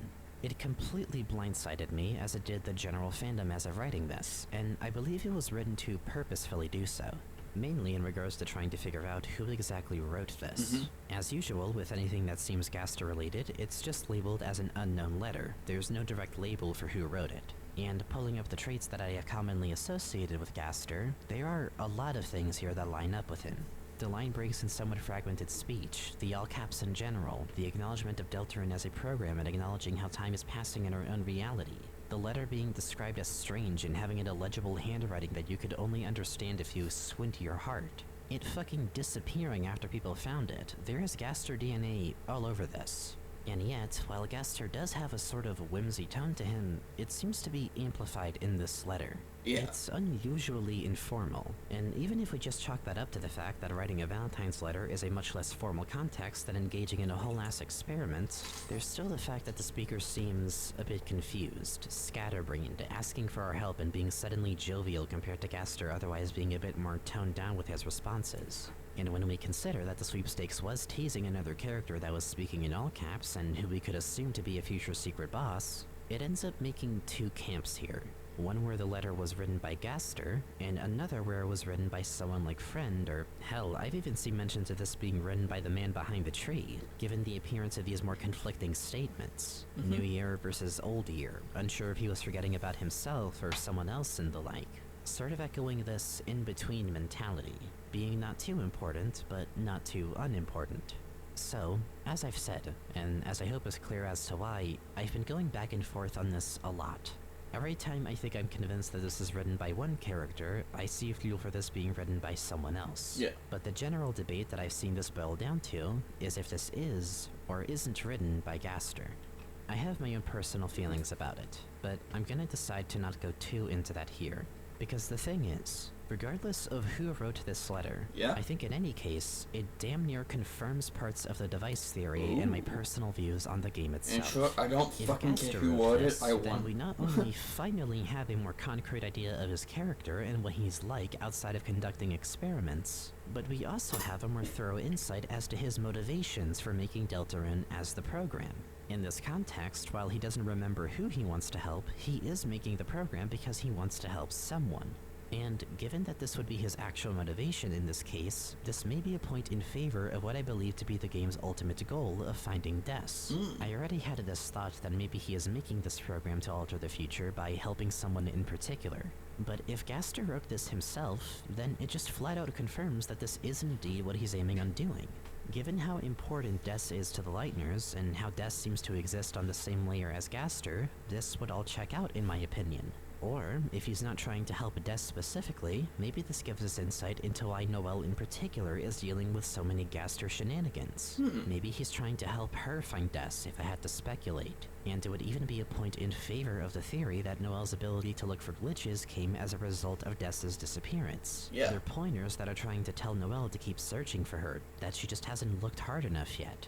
Whatever it is, this motivation would more than likely line up with what I already predicted regarding GASTER's end goal in all of this. It's a bit shaky, because I doubt that GASTER would have a hard time remembering someone like Noelle when she's one of the three characters that he calls particularly wonderful in the Garner Maker, but I still think it's worth considering.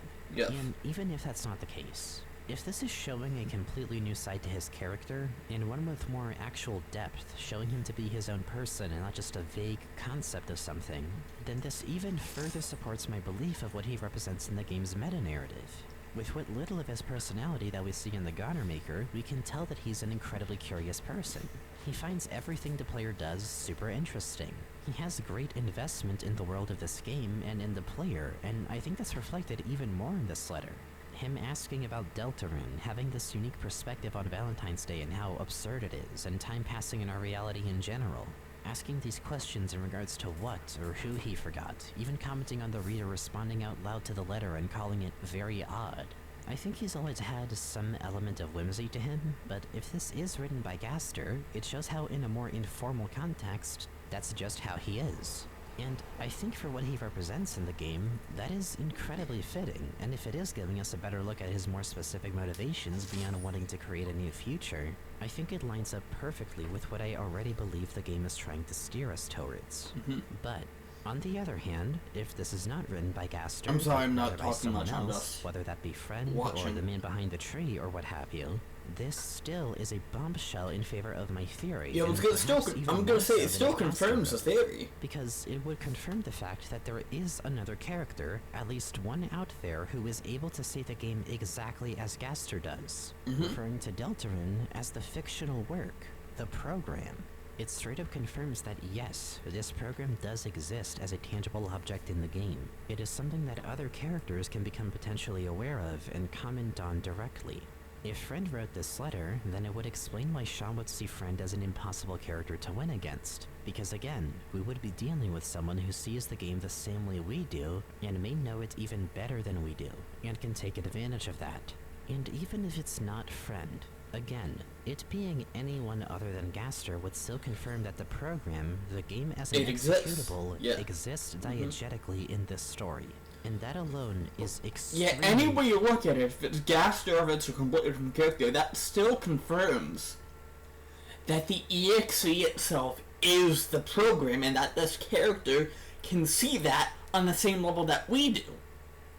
Or more than we can. It just confirms that there is another character out there that is on the same layer that we are. That can see that, yes, it's a program. The physical executable is a program that allows us to see the world of Deltarune. Again, Gaster did not create Deltarune as a whole.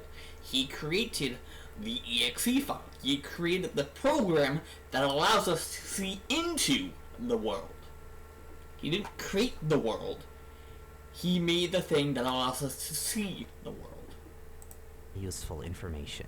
While I can't give a solid answer currently on who I think wrote the letter, I can tell you this much. Regardless of whether Gaster wrote this letter or not, I think it's a win-win for this theory and this series in general. If Gaster wrote it, then that's just more material for me to narrow down his motivations and general character with, and the picture it paints lines up strikingly well with what I already had assumed of him beforehand. And if it isn't written by him, then it would confirm that Deltarune, as a program, does exist as a tangible object in the game. Yes. And if it's written by Friend specifically, then it explains why he's referred to in all caps in the files, and in any case shows that characters are capable of acknowledging the game as the program, the same way that Gaster sees it. I think it confirms that this is something that matters to the story. Either way, this letter is starting to make me think that maybe I was right on the fucking Cromer with this one. And I could still be wrong, but from what I can tell, this letter is extremely in favor of my own interpretations of this game so far. And to wrap back around to the second voice in the Goner Maker, if Gaster did write this letter, then this would just be even more evidence against the second voice also being Gaster. Just assuming that he wrote this letter, look at how it's written. Again, he has always had this hint of whimsy to how he speaks in Deltarune, especially so far. And for him to just suddenly say something as cold as, "You can't choose who you are in this world," it just seems out of character in my opinion. Because doesn't he have a great interest in the player's choices and what they do? Wouldn't he be saying that he is counting on the player's input? Why would he discard the player's choices in the same breath in which he expresses an interest for those exact choices? From what I can tell, what he says in the Goner Maker feels sincere. And with the context of this letter, again, assuming this was written by him, I think it completely shuts down any chance of the second voice being Gaster in my opinion. Let's go back into... But even without this letter, I am still pretty damn certain of the second voice being another character. Yes. Which, with that established, obviously leads us to the next question. Who is it? If this is a second voice, then who is it? Who is that voice? Well, we currently don't know much of anything about them. But if Gaster was on the non-linearity part of this meta-narrative, I believe that the second voice is on the linearity end. It's thought that Gaster was about to have the player be introduced through a vessel and put a stop to that before he could go any further. And I believe the only quote from the second voice that's really worth noting is how it says that you cannot choose who you are in this world.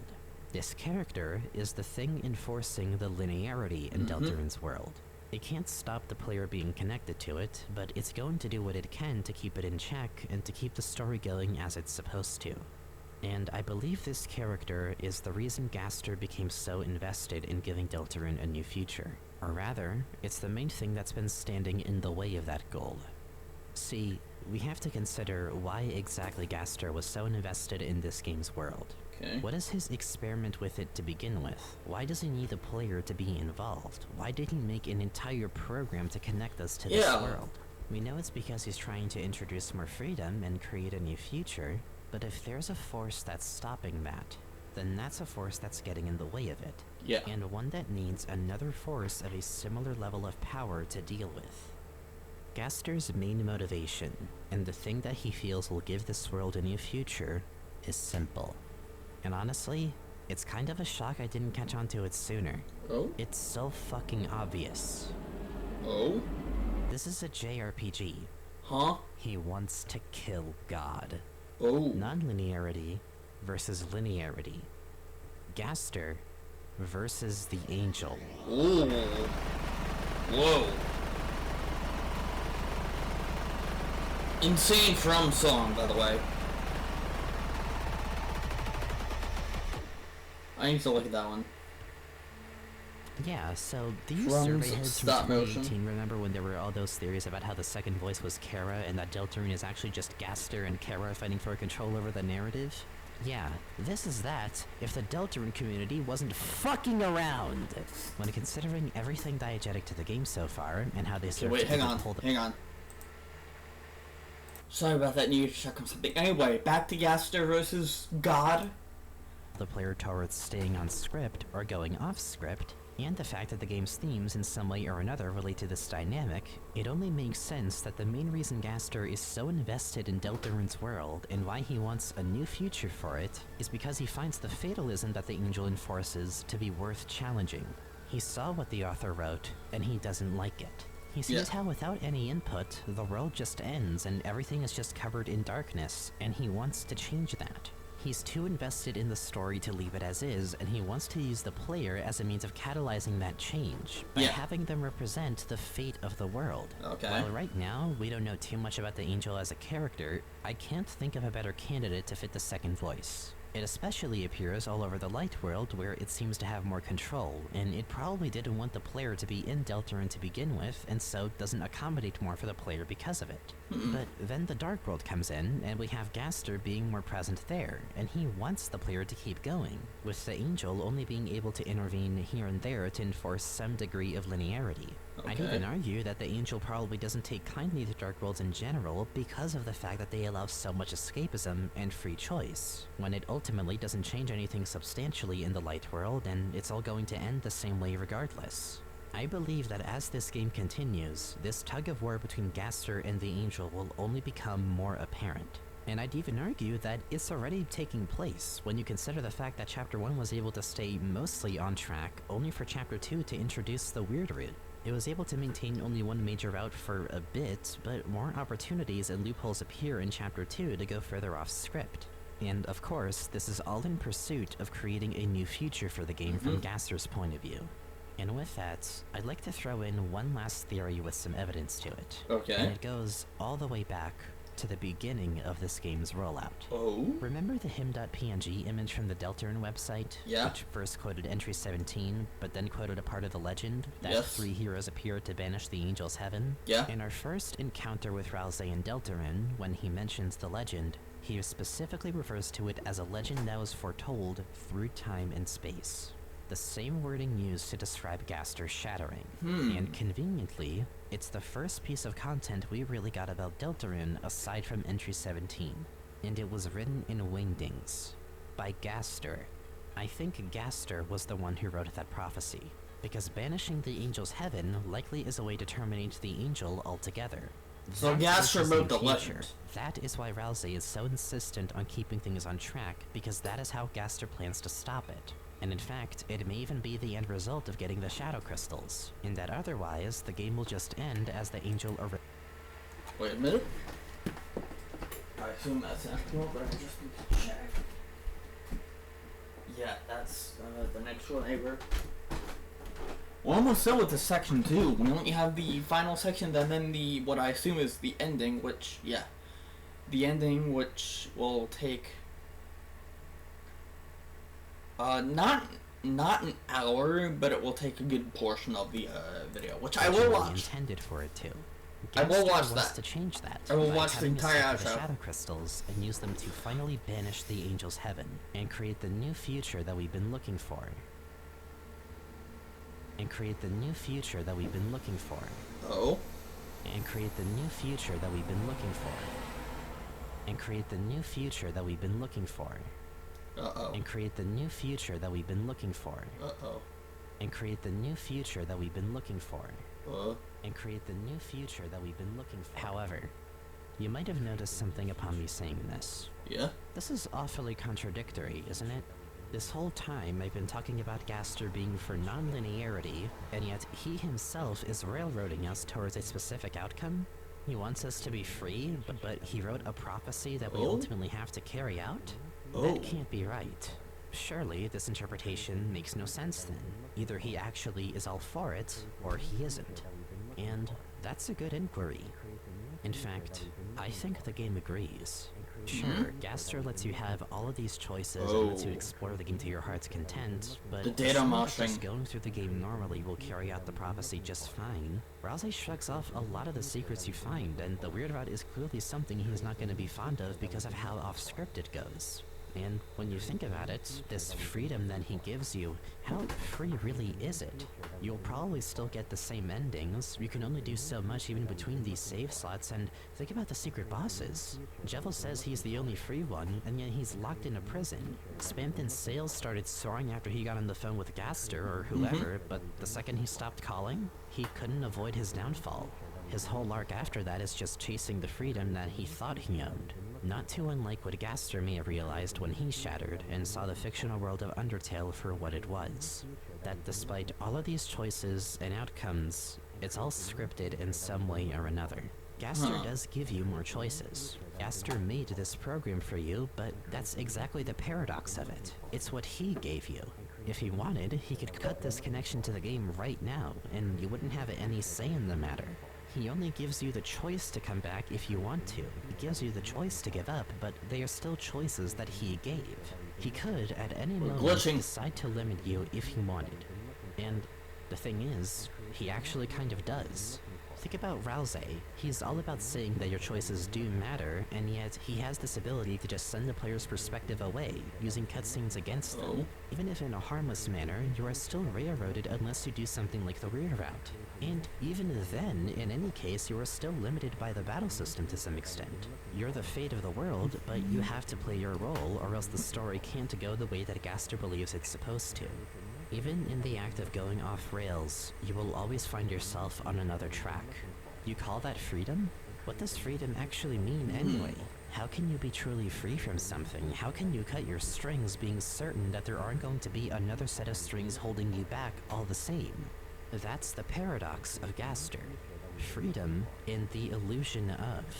What is a choice in video games if not something that is given to you by the game itself, rather than something entirely figured out on your own? I'm following so far. What if this freedom you've been given is actually just wrapping itself back around into yet another set of constraints? Remember what the point of this essential always was. You have to answer to someone. Every time you die, every time you load up the game, every time you're in the outskirts of this program, you have to answer to Gaster. You're only suspending your disbelief, but Gaster is the one making everything else actually happen. You can only see so much with this program. You can only do so much without being thrown into cutscenes and railroaded in some way or another. And you can only go so far until you hit a wall, even when you're out of bounds. No matter what, at the end, nothing changes. Why even bother with escapism and with suspending your disbelief at all if it leads to the same ending anyway? If it feels like the world is going to end regardless of what you do, even if you are given more choices, how can you ever be free? Why even play this game at all? No. There's more.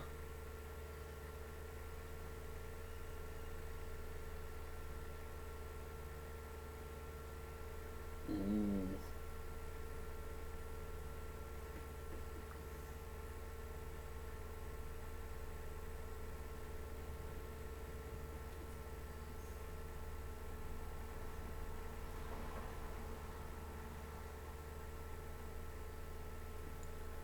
The end. Let's round up everything that we've discussed. Okay. This has become an extremely complicated analysis, so we definitely need it. Yeah. I started this part by proposing the device theory itself, a theory that establishes Deltarune's meta-narrative as being structured by separating the game as an executable from the game as a world and story. This executable is the device in question, literally a deltarune, a tangible program that exists in the story itself, made by GASTER as a way of channeling our suspension of disbelief into a diegetic connection to the game, which is what I believe the all caps files indicated. And the theory implies that the suspension of disbelief will be tested by bringing us further and further into fictional depth, throwing it into the nearest screen as hard as possible to see what might happen. SCP-2614. Just as it was doing from the very start. This works in conjunction with the game's core themes of escapism, dreams, and interacting with fiction, a spiderweb of ideas that connect it to darkness, secrets, the ocean, but also manifest in different branches, from using fiction to become more compassionate and form bonds with others, to finding more freedom of choice and autonomy with oneself, to even entertaining nostalgia and curiosity for the thing you're escaping to in question, by using the game's 3 main characters in the light world as different examples of how the core theme is applied, and deconstructing how people escape to and interact with fiction, something that we know GASTER is also very interested in. Using our analysis of the game's themes with the device theory as a solid lens to look at deltarune through, I've been able to identify the 3 main essentials of the game's meta-narrative to the best of my ability. The diegetic mechanics of the game being your suspension of disbelief, creating fiction itself, the menus, saving, potentially data mining, the UI and battle system in general, including even the cutscene system, and hunting for secrets and glitches. I was also able to take these diegetic elements and categorize them generally based on what I believe to be a tug-of-war in the meta-narrative between making the game more linear versus making it more non-linear. As for the player and protagonist separation, while already incredibly obvious in the form of the Soul and Chris, I believe in deltarune it's used as a litmus test to determine how much the player is willing to project onto Chris and respect them and the Lightners as their own people, rather than just seeing Chris as a vessel for the player to speak through. And this dynamic between the two being a delicate balance, where they both need each other in order to drive things forward, as even if they have different goals, and even if they don't like the limited agency that both of them end up having throughout the game, it'll ultimately take them to the same place, whether that be deaths or creating a new future. I concluded that they both ultimately want the same thing, but just don't know it yet. Even if the balance can be incredibly thrown off in the form of things like the Weird Root, where the player projects so much onto Chris that they cause harm to deltarune's world as a result. But regardless of even that, the separation shows that the two need each other in order to accomplish the true goal of deltarune. And for the last essential, I was able to show that GASTER is this game's Flowey, but in the complete opposite direction, embodying over-attachment to a fictional world rather than detachment. By looking at his relation to the core theme and his branch of freedom and the illusion of, as well as the connections to him that are present in deltarune, he more than neatly fits into the non-linearity end of the game's meta-narrative. Having been forced to see the fictional nature of both games himself, he's only become more invested and overly attached, enabling the player to keep exploring the game and going off track whenever they can just to see what happens. As, if we can conclude anything about GASTER as a character, or even as a concept, he is the personification of mystery itself, of what we don't know and what could be. And it shows in his connections to Noel, how he's affected the secret bosses, and him refraining from stopping the player even on more worrying discoveries like the Weird Root. With all of this together, there's a strong case for GASTER perhaps wanting the player to go through the game repeatedly in order to accomplish his goal with deltarune, justifying the mechanics that are diegetic to it, including the 3 save slots. I concluded that ultimately, he wants to create a new future and needs the player's input. And with the context of the secret card from the Valentine's Day newsletter, assuming GASTER wrote it, we could try to narrow down that he is aiming to do this by helping someone in particular. Whether that someone be Des, or Noel, or even Chris, it could be one of several pointers towards what I believe is the game's final goal of finding Des. I concluded that he's going through with all of this because he is the opposition to the Angel, who I believe is the second voice that interrupted the Goner Maker and who embodies the linearity end of the meta-narrative, establishing a genuine fight for the narrative itself between GASTER and the Angel. In essence, GASTER wants to break the fatalism that the Angel has established in the form of him writing the legend that Rousey speaks of, and using his own fatalism to banish the Angel's heaven. However, paradoxically, this displays an irony that may even call back to the Halloween hack days, of what being free really means and if you really have a choice if it's just given to you by the creator of the program and can be taken away from you anyway, calling into question if freedom really means anything at all, and if there's even a point in escapism if you're always going to be limited in some way in the bigger picture. It seems like a rather bleak note to end on, doesn't it? It does. Honestly, as I've been writing this, I'm only now realizing the sheer scale of this part alone is incomprehensibly absurd. fool I was for thinking this would only be about part 1's length, if not only a bit over. Honestly, as much as I wanted to avoid going straight back into fucking philosophical jargon, I worry if I'm back at that point all over again, almost. But I can't solve this game, and that was never the intention. Solving Deltarune was never the point of this series. Getting an idea of its we can't solve the game because we're only 2 chapters in. There's no way that you can solve a game that is not finished yet. That and there is no solving Deltarune at all because there's a lot of stuff that we don't know. And we might never know if we don't get the answers in however many chapters there are, you know? Or more specifically, what is this game trying to say? Because I don't think it's as simple as your choices don't matter, or even some subversion of that, like they matter to the people around you, even if that doesn't save the world or something like that. It always felt like this game's been trying to say something more. And maybe that's on me for having such a personal attachment to this series. For all I know, this isn't saying anything at all, and the point is Toby just had a weird dream he wanted to make a game about, and that's it. But I've still got a bit left in me before I can call it.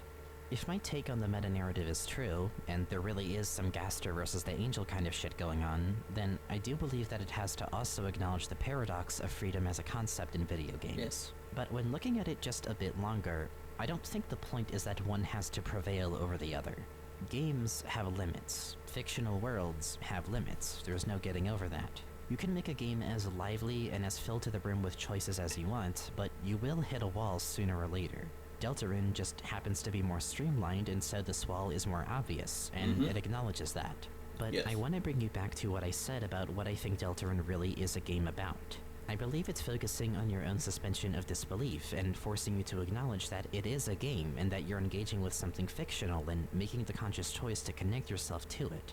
And I don't think it's using it in as cynical of a way as maybe something like the Halloween hack did, where the only alternative is to turn the game off. For one thing, that seems pretty lame if that's the case. But most importantly, I'd like to also call attention again to what Toby said about Deltarune, that there's something more important than reaching the end. No matter if you go through this game by the book, or go completely fucking off rails, this tells me that either approach will lead to a similar outcome, or even if different outcomes, that it's not what the game is really about ultimately. Sure, staying completely on track and not diverting from it at all will just lead to probably the same ending that Gaster wanted to avoid. It won't take us to that new future. But I believe this game is also saying that throwing all structure to the wind and getting there through every single exploit and offbeat path possible won't do much better. In fact, in cases like the Weird Route, it might do even worse in pursuit of that goal for all we know. This is a common struggle, I imagine, with making games in general. If it's too on rails, it's boring. You can see everything ahead. There is nothing to spice shit up. But if it's too open, then it all feels difficult to process and hard to appreciate. It may feel like it isn't respecting your time, and the lack of any structure takes away from any meaningfulness that the actually important parts of the game might have. Similarly to escapism, living life completely by the book is painfully mundane. But delving too much into the dreams and the synthetic, you start to lose sight of what makes it special to begin with. That connection that dreams have. Sorry about that. Had to go pee and then let my dogs out again. To reality. It's why I think the game will eventually make at least a darker world, or a fountain within a fountain. What better way to tackle it than by literally making something darker than dark? By having the darkness in that darker world be based off of something that's already fictional. By constantly becoming further abstracted from reality, it eventually loses its meaning and impact completely. I suppose that's not taking the roaring fully into account, but that's a whole other can of worms. Point is, I think ultimately, the answer to completing this game isn't about getting to the right ending or doing something right and then getting to the end after that. Just like Gaster himself and his nature, it's something in between. It's not the end, and it's not the beginning. It's somewhere in the middle of that you want to look for what you want. You want to look for secrets, but you don't want to lose the plot completely. I think the way to completing this game will be something of a balancing act. And my proof of that is in the form of the Shadow Crystals. They are the only thing, along with the secret bosses in general, that the game remembers between playthroughs. And if they represent shattered dreams, or the things that Lighteners are afraid of or have given up on, when made whole, it would have to represent something that is what Chris, and perhaps even the player, truly wants. It may be a pointer towards where we should really be going, at least to start. I don't think this game is saying that your choices don't matter and that you should just stop playing and give up, but it does say that you can't choose who you are in this world. You can go well off track, but you can't change where you came from. You can't change the reality that you're actively in, and perhaps you can't even change the ending. But you can change something else. It's not worth giving up on escapism just because you can't get exactly what you want in this game. Okay. I want to touch back on the light world itself, and Chris, Susie, and Noelle. In fact, I'd like to take this last section to revisit their stories just a bit, but with all of this information in mind. More particularly, going over what I think really happened that made it all pretty much go south for them. Okay. I think the story of the light world before the game itself goes a little something like this. Alright, let's hear it. It's not perfect. There's some holes in it, but it's the best I've got for now. Noelle, Chris, and Susie are all born in different parts of the light world. Noelle is born into a loving family in hometown. Her mom is the mayor, and Noelle has an older sister, December, or just Des for short. And she's very protective of Noelle, because Noelle is very easily scared. But as long as she's comforted, they can even watch horror movies together without worrying about that. Chris runs away from where they were born for whatever reason, and at some point is adopted by the Dreamers. They now have an older brother, Azriel, who they look up to. But they feel out of place because they're the only human in town, and they honestly wish they weren't. And not as in that they wish they were other humans, but they wish that they were a monster too. Especially with their soul taken into account, they just don't like what they are at their core. They were all much younger when they first met, but the Holidays and Dreamers all become very close. Noelle, Chris, Azriel, and Des form a sort of chaotic group of 4, all going on adventures and exploring hometown and just having a good time. Chris is a bit of a prankster and scares the shit out of Noelle, and Des whacks them with a bat sometimes because of that, but it's all in good fun. There's no harm. There's this one time where they explored behind the cemetery though. They go a little far into the forest, and they find a bunker. It's open, so they figure that they may as well go in as a group of 4. But they find something, or maybe someone in there. And it scares Noelle so badly that she doesn't even remember the bunker existing now in her recollection of that event. She only remembers crying and Des wiping her tears with Azriel's jacket. They go home, and Des tells her mom about what happened. Since she's the mayor, she sends Asgore to investigate it. He looks into it a bit, but ultimately comes up with nothing. It surely is just some kids being scared of the dark, and that's it. Case closed. But Des can't let go of what happened. And more importantly, goes back. She's worried that whatever was in the bunker might come out and might scare Noelle again. So she decides, at some point in the future, to go back to that bunker. And this time with Chris, of all people, for whatever reason. And neither of them tell anyone about it. She wants to find whatever it was that scared Noelle and kick that thing's ass so that she can tell Noelle that she doesn't have to worry about it anymore. They enter the bunker, and only Chris comes back. By this point, Toriel would have noticed that Chris is missing from the house and probably called police to look for them. And they see Chris, but not Des. Chris doesn't tell anyone what happened that night. She's declared missing, and Asgore is blamed for this, considering that he found Chris, but not Des. This leads to him being removed from the Force, and eventually, him and Toriel separate over this, along with who knows what other reasons. The Holidays and Dreamers, over time, begin to drift apart. And Noelle, from this point on, obviously can't get over Des being missing. Over the years, she searches for her everywhere to no avail. And her trauma over losing her makes her lose a spelling bee that Birdley ends up winning after the word December is given. But on a totally unrelated note after this, she begins to have a weird knack all of a sudden for finding glitches in the game she plays. Sometimes Chris would come over to Noelle's house and they'd hang out, but it's only until Chris is lost in thought and just goes to play the piano for the rest of their time there, as if they were thinking about something. Azriel then leaves for college, Chris being left to live in his shadow even in his absence. But a new girl then arrives in town, Susie. No one knows where her family is or if she even has any, but she's the new girl, and she's mean. The other kids are scared of her, and she especially hates Chris at first for whatever reason. She's the bully, but Noelle is nice to her, so they have something of a soft spot for each other there, and even Chris does like Susie, even if she doesn't reciprocate it yet.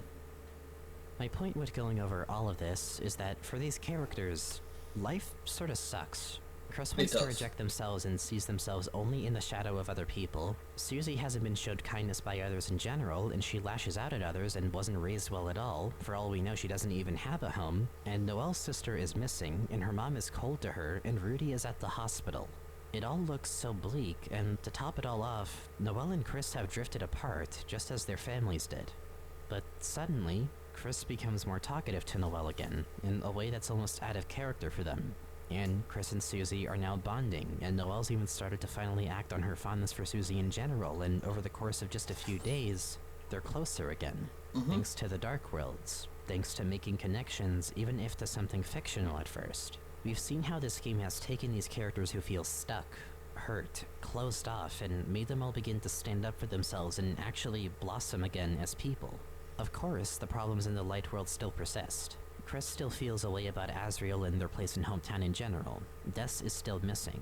Noelle's dad is still in the hospital, and Susie's whole situation with her family, or home in general, if any, is completely up in the air. But the thing that these Dark Worlds are doing is bringing them closer together despite all of this, at least on a normal route.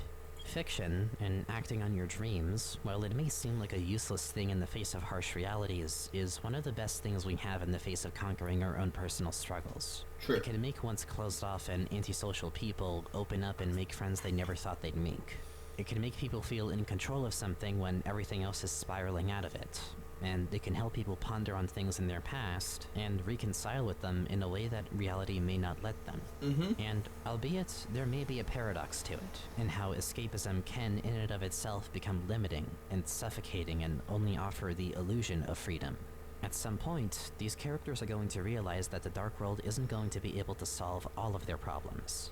In fact, depending on what you do or how the game's story goes, it may create new ones, much worse ones. They're likely going to see the results as well of going darker than dark and letting dreams spiral completely out of control, and the turmoil that can occur if you let abstraction fog your view of reality. I'm very interested to see where this game heads, actually.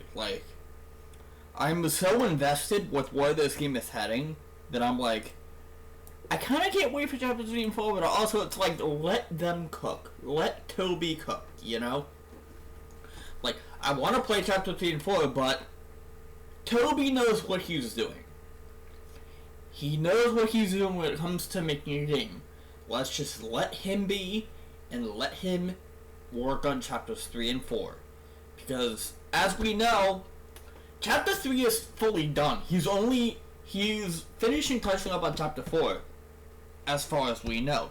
And he also gave a couple of friends an early test demo of the game. So we know that Toby's hard at work with this game. We know that it's getting to the point where it's almost done, but not quite done just yet. In any case, I do think that we're going to see Chapter 3 and 4 before the end of the year. If not before the end of the year, then within the first couple months of 2025.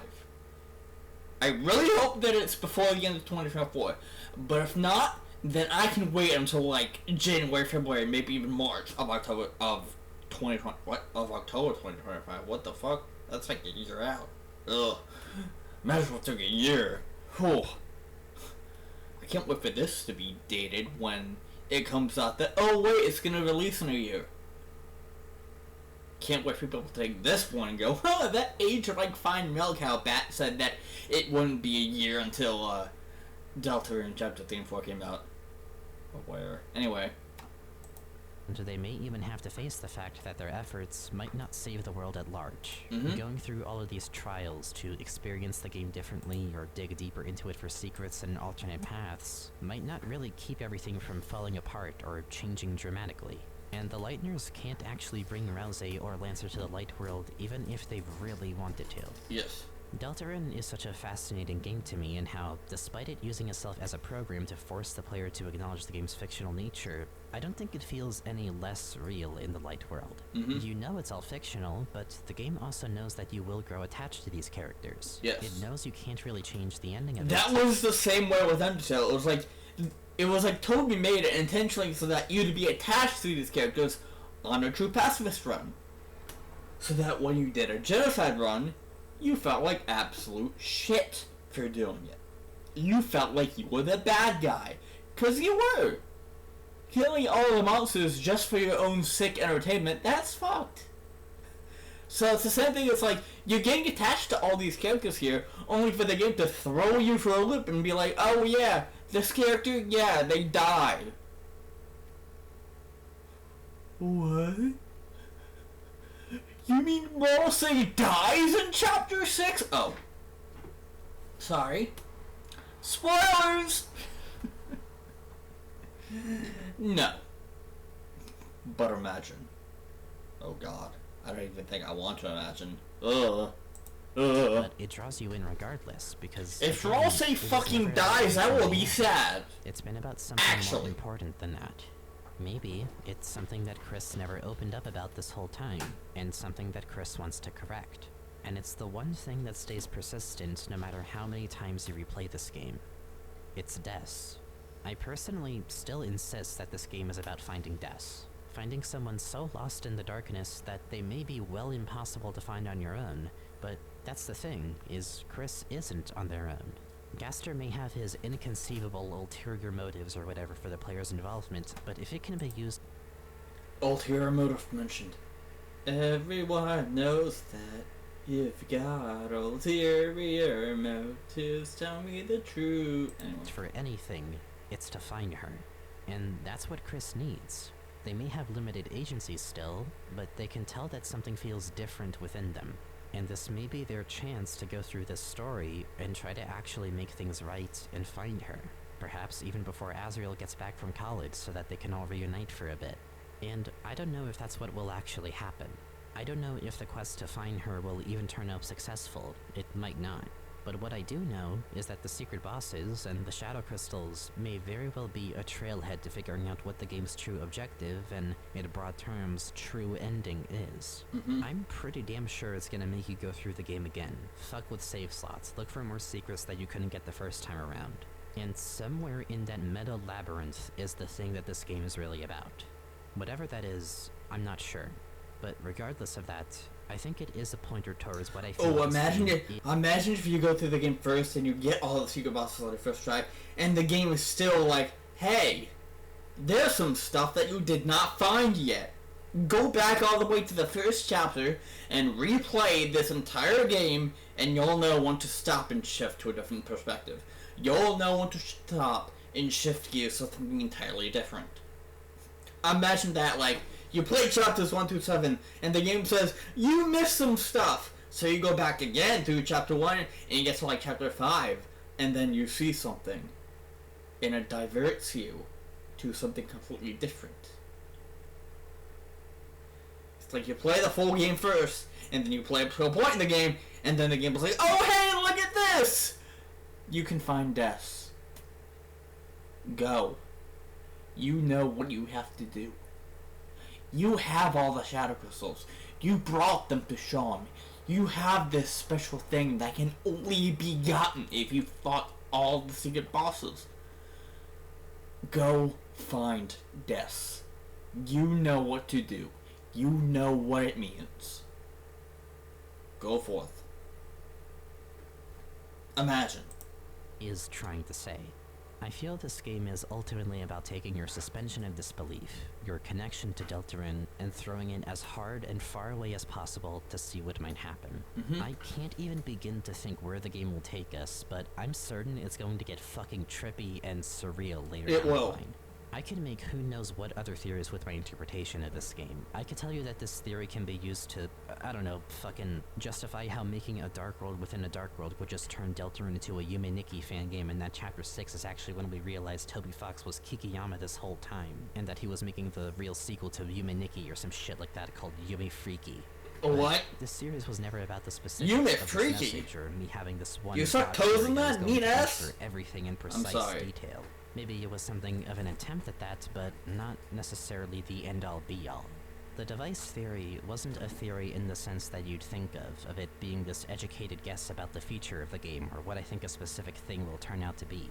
I go into that here and there, but you've probably noticed by this point, the device theory was always more of a theory in the more scientific definition. Yeah.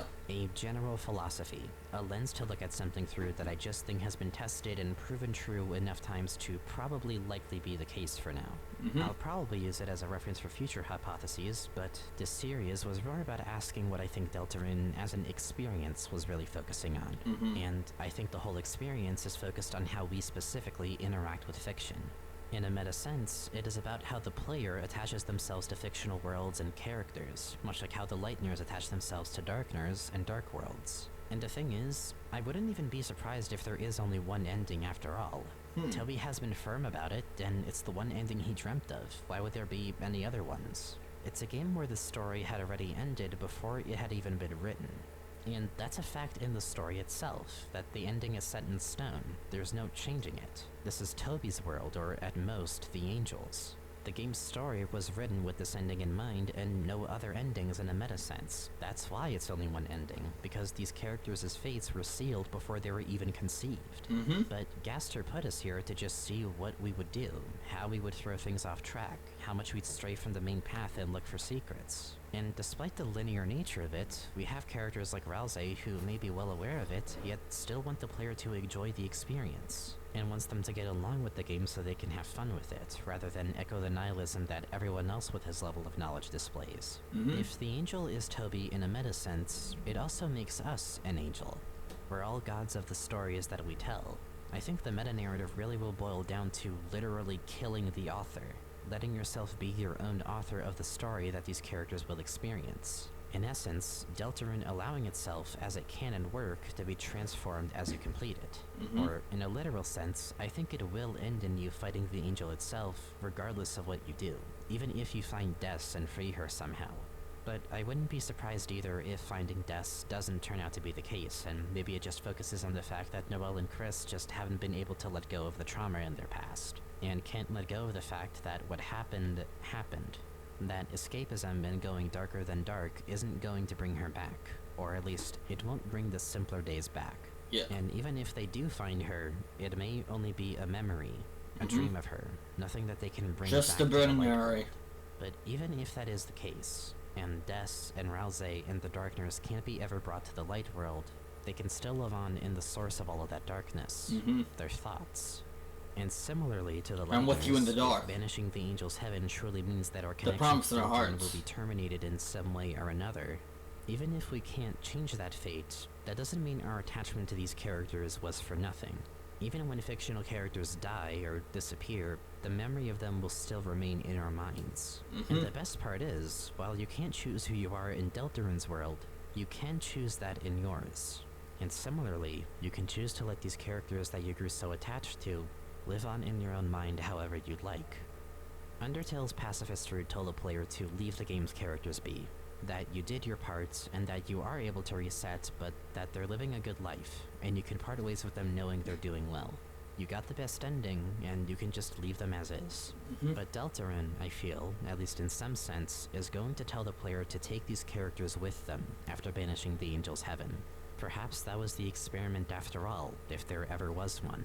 Literally causing the death of the author of Deltarune's world and taking its characters with the player through the connection that they had made to Deltarune.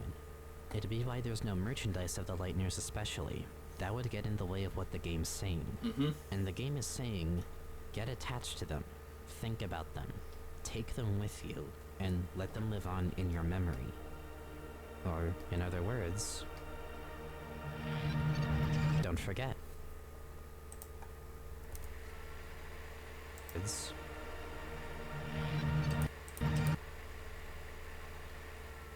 What? RTM, RTK, RLM 0, 0.127, 1.225, and then a bunch of pluses and minuses.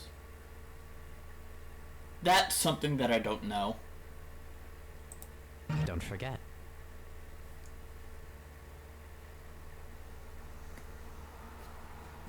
Whoa, whoa, whoa, whoa, whoa.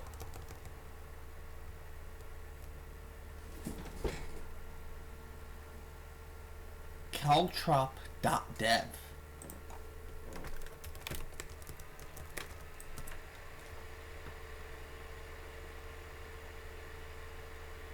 Caltrop. What the hell is this?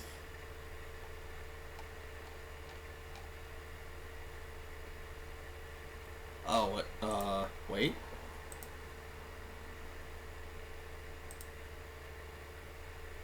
Oh, let me just try reloading it.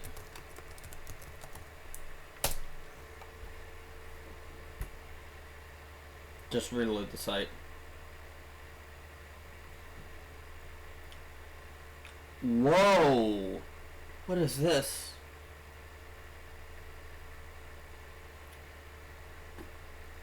The site contains what's left of Sarah's work as she took her life on the 18th of February 2023. Pictured below is a resting place along with messages by those dear to her. The site is currently being maintained by her girlfriend.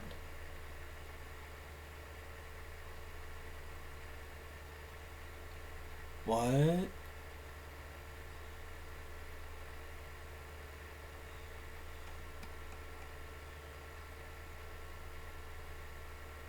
No, I'll wait for this.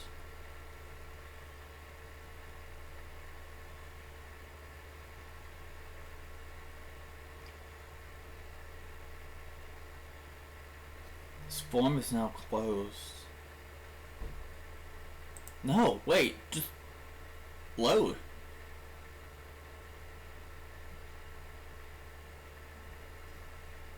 Oh my god, is this not going to load on my computer?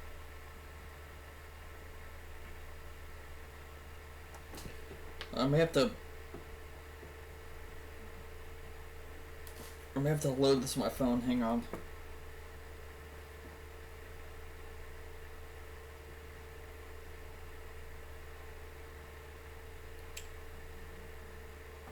Oh, shit. Okay. Now it's lagging a little bit. Can I see the original state of this homepage?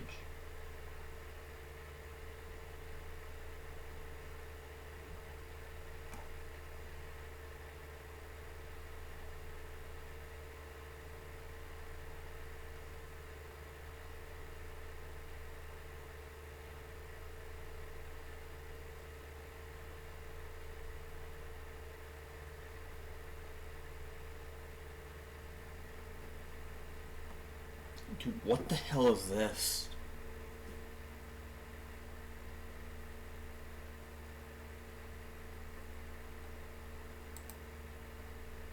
Inf text. Okay, well that doesn't work. The infinite text does not work. Plop. Guest book. The guest book has been archived. What is this? Plop.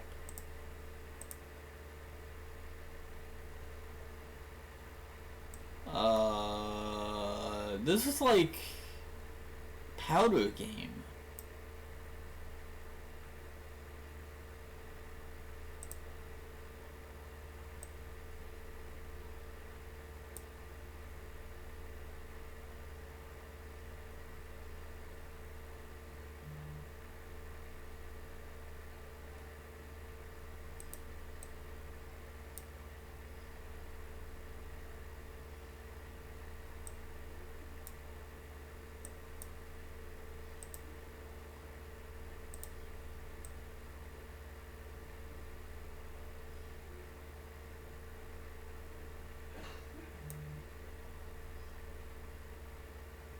What the hell is this?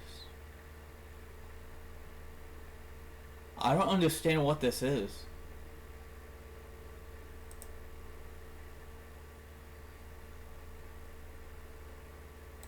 Urbex.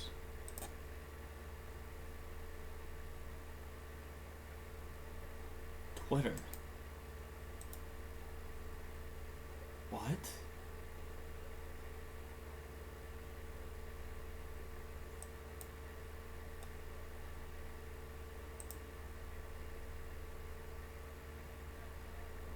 Caltrop.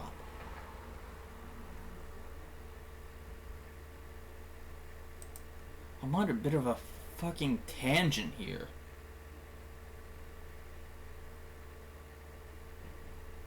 Oh my god, I need to fucking look this up on my own thing, because I'm not signing in here.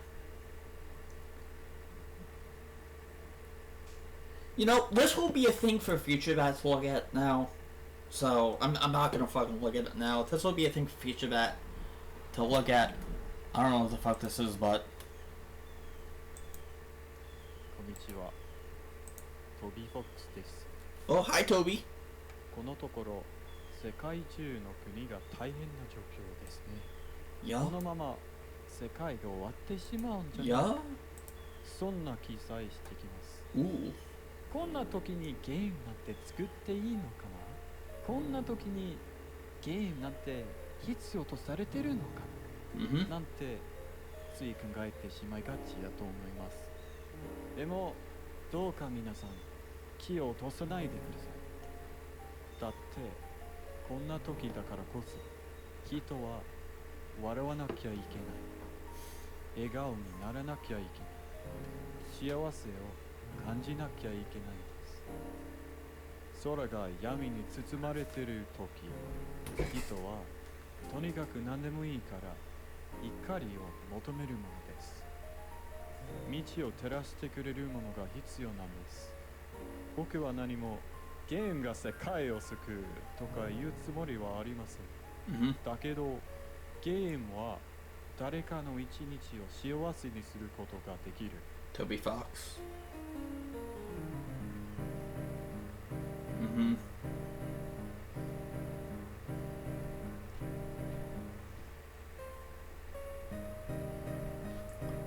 Do, do, do, do, do, do, do, do. Hey. Oh.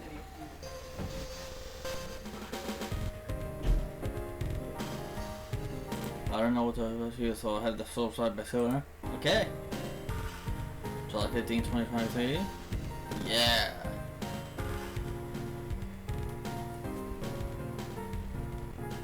Oh.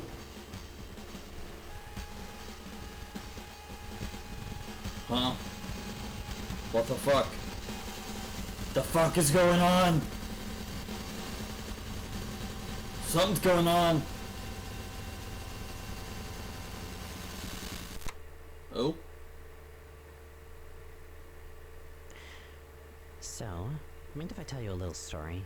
Yeah. November of 2024 will mark 6 years since I got into this wonderful, and for my mental state, beautifully fucking catastrophic duo of games. 2018 was one of my most unstable years, to say the least. I was 15 then, and became privy to a lot of feelings I had never really experienced before that, for better and worse, but initially for the worse, made me a much more explosive and also depressive person.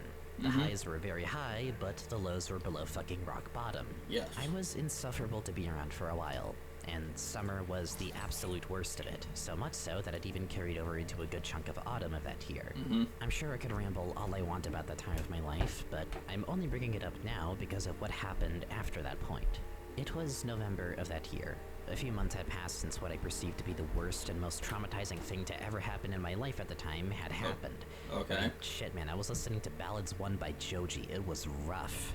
But amidst all of that, I was still feeling the intense self-loathing, depression, and assurance in myself that I was just not wanted or not good enough to be wanted by people. That was simply my fate. It was getting slightly better, but still hitting me in these waves, you know? But I remembered that back in September I had gotten Undertale for the Switch because I heard that came out for it, and I was like, sure, fuck it, I may as well have it. Yeah. Plus, I had heard not too long ago that there was this weird thing Toby did on Halloween when the account went dark that seemed like Undertale 2, but not really. So I figured, hey, if this whole Undertale thing is gonna be continuing in some way, and given I had gotten pretty fed up with trying to beat every Hollow Knight boss on Radiant, why not play it? Yeah. And that's what I did. While still feeling much of the awful things I was trying to not be consumed by in that November, I opened up Undertale for the Switch and played through the game. 6 years later, I am still processing what exactly I experienced. I can't even begin to tell you what Undertale did to me mentally. That would warrant its own video essay just psychoanalyzing how this game changed me and took me from someone with no direction, no self-esteem, and no hope for myself in my life to, well, you're talking to me right now. Does any of that sound like me in the current day? I'd hope not. And besides, even if I wanted to, someone else I'm friends with already did just that back in 2022, and that's a really good video that more or less lines up with how I feel about it. But when I think about what Undertale did to me and how it made me so emotional and made me feel hope again in myself and just the slightest bit like maybe I'm not a shitty and unlikable person to be around, there's these specific few moments that pop out to me. Sans talking to you in the diner when you reach Mettaton Resort, saying that someone really cares about you, the entirety of the end sequence after saving Asriel where you get to go through the underground, and speaking of, the entire sequence with the Asriel boss fight and seeing him cry out how he doesn't want to be alone again, and just Asriel as a character. I don't know why, but it brought this warmth in me that I can't even begin to explain. But it's something I've sworn to hold on to ever since I started feeling it, and I don't regret it one bit. I think what happened was, because I had played that game, at that time, in the middle of autumn, in the chaos of me going back and forth between states every weekend because I was staying in a house in the woods, but had to go to school in the fucking city still, and at the time when I first learned what Crystal Pepsi tasted like, because that was actually still in stock at the time, and also what peppermint mocha coffee tasted like, I just so vividly remember being in that house, having that coffee, and playing Undertale while telling one of my now partners about what I was doing in the game and everything, and while winter hadn't hit yet, but some snow had already fallen the night before. I think playing that game at that time, when I was in such a vulnerable state, was the perfect storm more or less for its message to hit as hard as it possibly could have. I felt happy to let something go for the first time. I think that's why I felt such a warmth, because up to that point, it felt like the things I wanted to hold on to would always be ripped away from me somehow and so suddenly, and that hurt me a lot throughout the years. So to get through this game and to truly feel close to this cast of characters and give them what they wanted this whole time, being told by the game that it cares about me, just for the game to say it wants me to let go of it, and leaving that choice up to me, I think it was some esoteric way of teaching me that no matter if you never speak to someone again, even if things don't go the way you want them to, that the memories you made with that person or thing, the attachment you had spawned, that wasn't for nothing. That was a good experience you had with someone in the life you are living, and while we more easily attach ourselves to the bad things in our lives, the good things more than deserve to be held on to just as much. And that's what I did because of having played it. I grew this habit of just bringing a pillow and blanket with me everywhere around the house so I could get wrapped up in both of them whenever I felt like, and even in the car as I drove between states, and I let comfort and the idea of holding onto that warmth be my way of dealing with whatever I was feeling at the time whenever it cropped up. It didn't always quite do the trick, but it sure as hell helped a lot and kept me grounded. It taught me to care about myself just a bit. That if I could be cared about and loved just by playing a silly little game, that the least I could do for those characters and the people around me by extension was to give myself a bit more credit as a person. That's not to say Undertale fixed me, it absolutely didn't, but Undertale was exactly the atmosphere and message and feeling I needed that counteracted what was once exclusively just the self-doubt and fear and dread about myself as a person.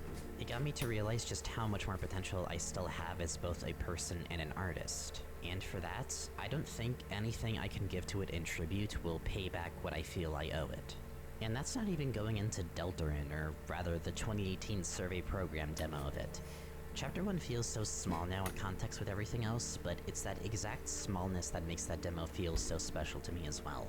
And what comes to mind especially, aside from my eternal crush on Sham that has not faded one bit since I saw them for the first time in the game, is my first reaction to exploring Hometown after sealing the Card Kingdom fountain, and especially seeing the ending of Chapter 1 and hearing Don't Forget for the first time. Imagine all of those feelings that I had just described to you that Undertale gave me, in conjunction to what deltarune was setting up in Chapter 1 and all of the unanswered questions that both of them posed. I think I'm still honestly struggling, even to this day, to fully articulate how Undertale and deltarune have impacted me so much as a person. I honestly don't know if I ever can fully encapsulate the impact these two games have had on me. If I had let go of Undertale's cast, knowing that they are all doing well and that feeling bringing me so much comfort that I never want to even replay the game because of it, let alone do the genocide route, deltarune has consistently felt like I was growing up with it. Hearing the updates about its development, it's like hearing from a friend I hadn't talked to in years and seeing how they've grown as a person since the last time I spoke to them. And over time, that only grew more intense because in that period of just having nothing to work with in regards to the future of Deltarune, I remember watching an iceberg video about the game. And near or at the bottom of it, I remember one of the entries being device failure.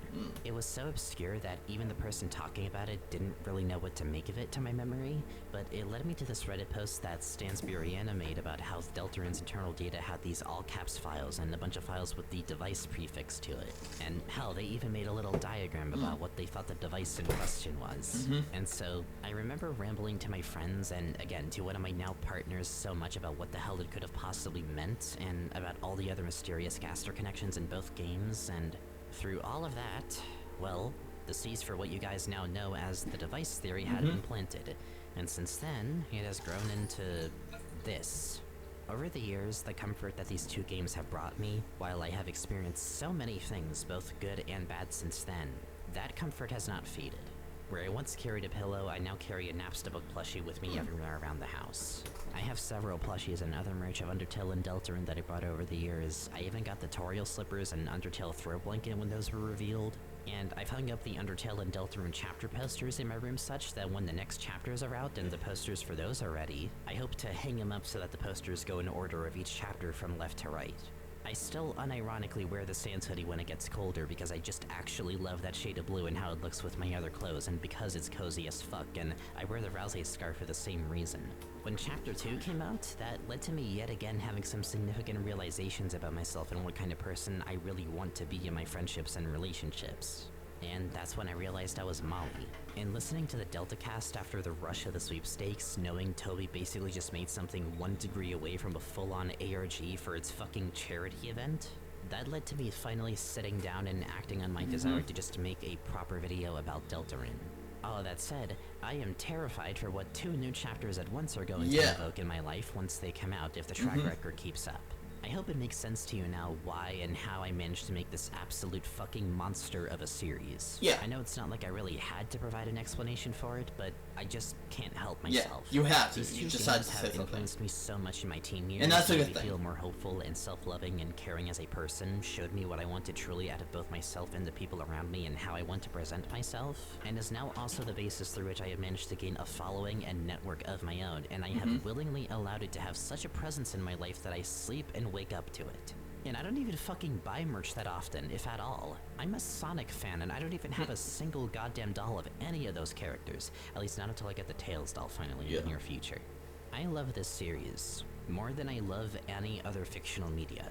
And it is fucking hard for me to pick favorites on really anything. To me, making a 10-hour-long video essay series is the absolute bare minimum I can do to repay what these two games have done for me. I don't give a shit if it's bloated, if it does well, if it flops, if people like or dislike the fact that I've snuck stupid cryptic ARG puzzles in there that people don't want to bother with. Molly, can we never do this bullshit explain what a video game is thing again? Yeah. I say that out of game, by the way, not as Molly the character. ARG puzzles? What do you mean? This is totally no child, nothing off at all. My son doesn't know shit about any of that. At the end of the day, and from the beginning, I made this series for me, and because I wanted this theory out of my head after years of cooking it up, because I knew I wouldn't be able to make peace with it until I just went and did it. And so, I did. After nearly 2 years of production, the device theory as a series is finally fully realized and finished. And after about 8 months straight of production, Part 3 specifically is now finished. I'm not even sure what I could say about Part 3 specifically is now finished. I'm not even There's sure something there. what months straight of production, Part 3 There's something there. What is that? Is that Molly? Or is that someone different? I don't know. specifically is now finished. I'm not even sure what I could say about what I'm feeling now that it's finally over. However, I will say this much. Jesus Christ, I am never making a video this long ever never again. do I it know I again, said that about part 2, but like seriously, this shit is never happening again. Regardless, this series is done. Yeah, I was gonna say, about to what say. you thought was like a fucking 1 to 2 hour video of just like the part 3 turned into a 6.5 hour long finale, which you did not prepare for at all, but when you're dealing with Deltarune, it kind of makes sense. fully from the start, and I'm especially happy with how its final part turned out, and not only that, but it turns out a lot of people really enjoy not just this series, but myself as a creator and maybe even a person because of it. And for that, I want to finally say, thank you, all fucking 16,000 and then some of you who have supported me in this past year for I'm one of them, including them. I know the wait for this video especially was and you gained like 1,000 subs from it too, so haha. Long, and while I ultimately made the video that I wanted to make at the end of the day, I hope in some way or another that it meets whatever standards you might have had for what you envisioned a part 3 to this series looking like.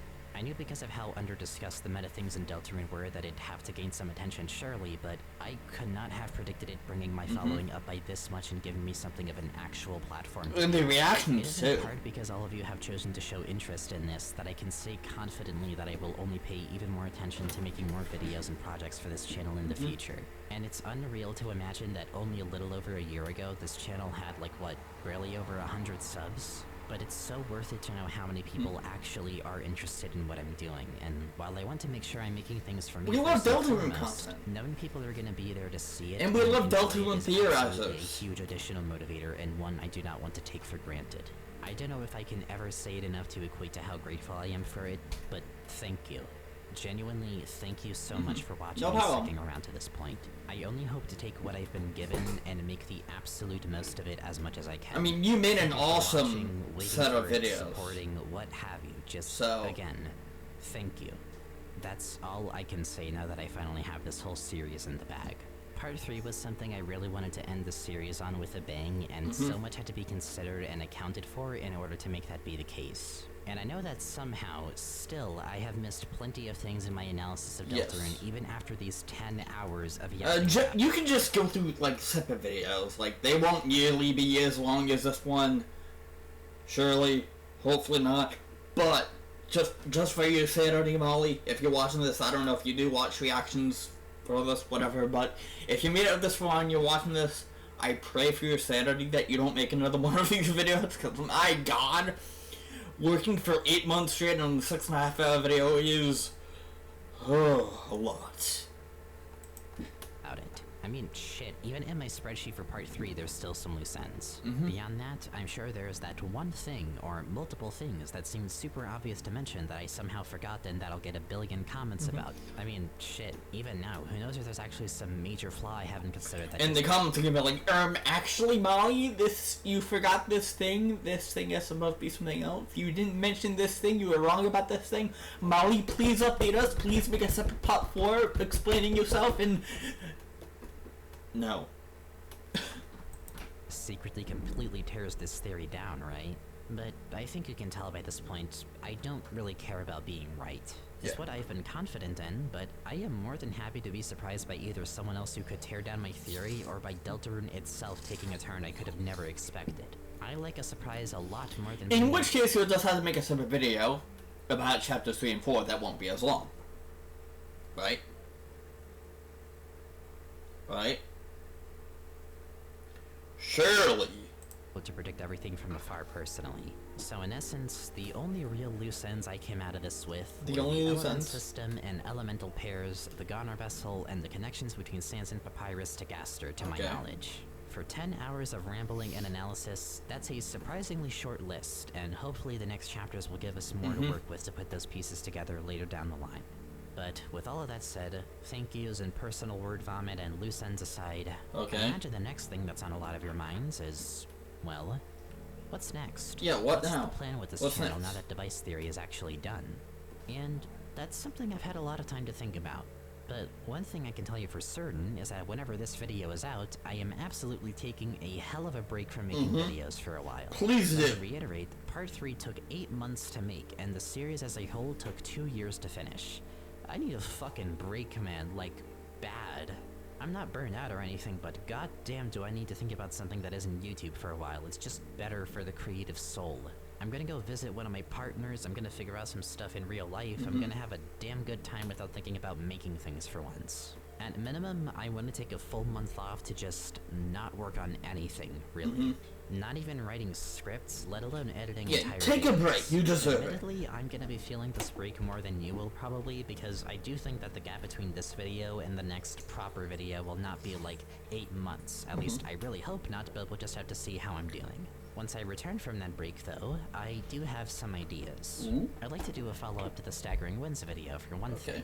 A lot of developments came up with that definitely warrant a new video, and I'm sure by the time I get to it, there will absolutely be enough stuff to warrant a part 2. And I still need to watch Staggering Winds, and I still need to get to Unaltered 66, don't worry. I'll get to both of those eventually at some point. I promise. We'll finish up Unaltered 66, or what there is of Unaltered 66 so far. And then we'll start Staggering Winds. Due to that, if there isn't already, as of the time I'm writing this. Similarly, I still also want to do a follow-up to that Keen Pixels Backrooms analysis I did back in 2022, but at this point it's looking more like I might honestly just redo the analysis altogether now that I'm like actually good at voiceover and have a good hang on my art style and editing for this channel and the such. But since I consider that to be another major video idea, oh god, I'm gonna have to learn Blender for that one, aren't I? I don't think this is the thing I'm gonna be coming back from my break with, just for my sanity's sake. One day though, surely. But all of these ideas really depend on how I'm gonna be feeling after my break. Who knows, I might come up with something entirely out of left field instead. Another idea I have is I might come back by doing more videos that are shorter by my standards. Like actually not over 30 to 40 minutes. But more like, I don't know, 30, 40 minutes on average, something like that. I definitely have ideas for stuff relating to deltarune and some shorter videos I have analyzing the set menu in deltarune, analyzing a single Vulner event, analyzing the GASTER connection, and a proper objective analysis of the Knight as a character and my crack at who it might be. Undertale that fit in that ballpark if I ever want to make more videos for those games that feel much smaller scope. And speaking of deltarune, in fact, because of how long the series took to make, we are actually getting pretty close to when I think the next chapters are going to come out. So you can imagine how that's going to influence my output and plans once those are released proper.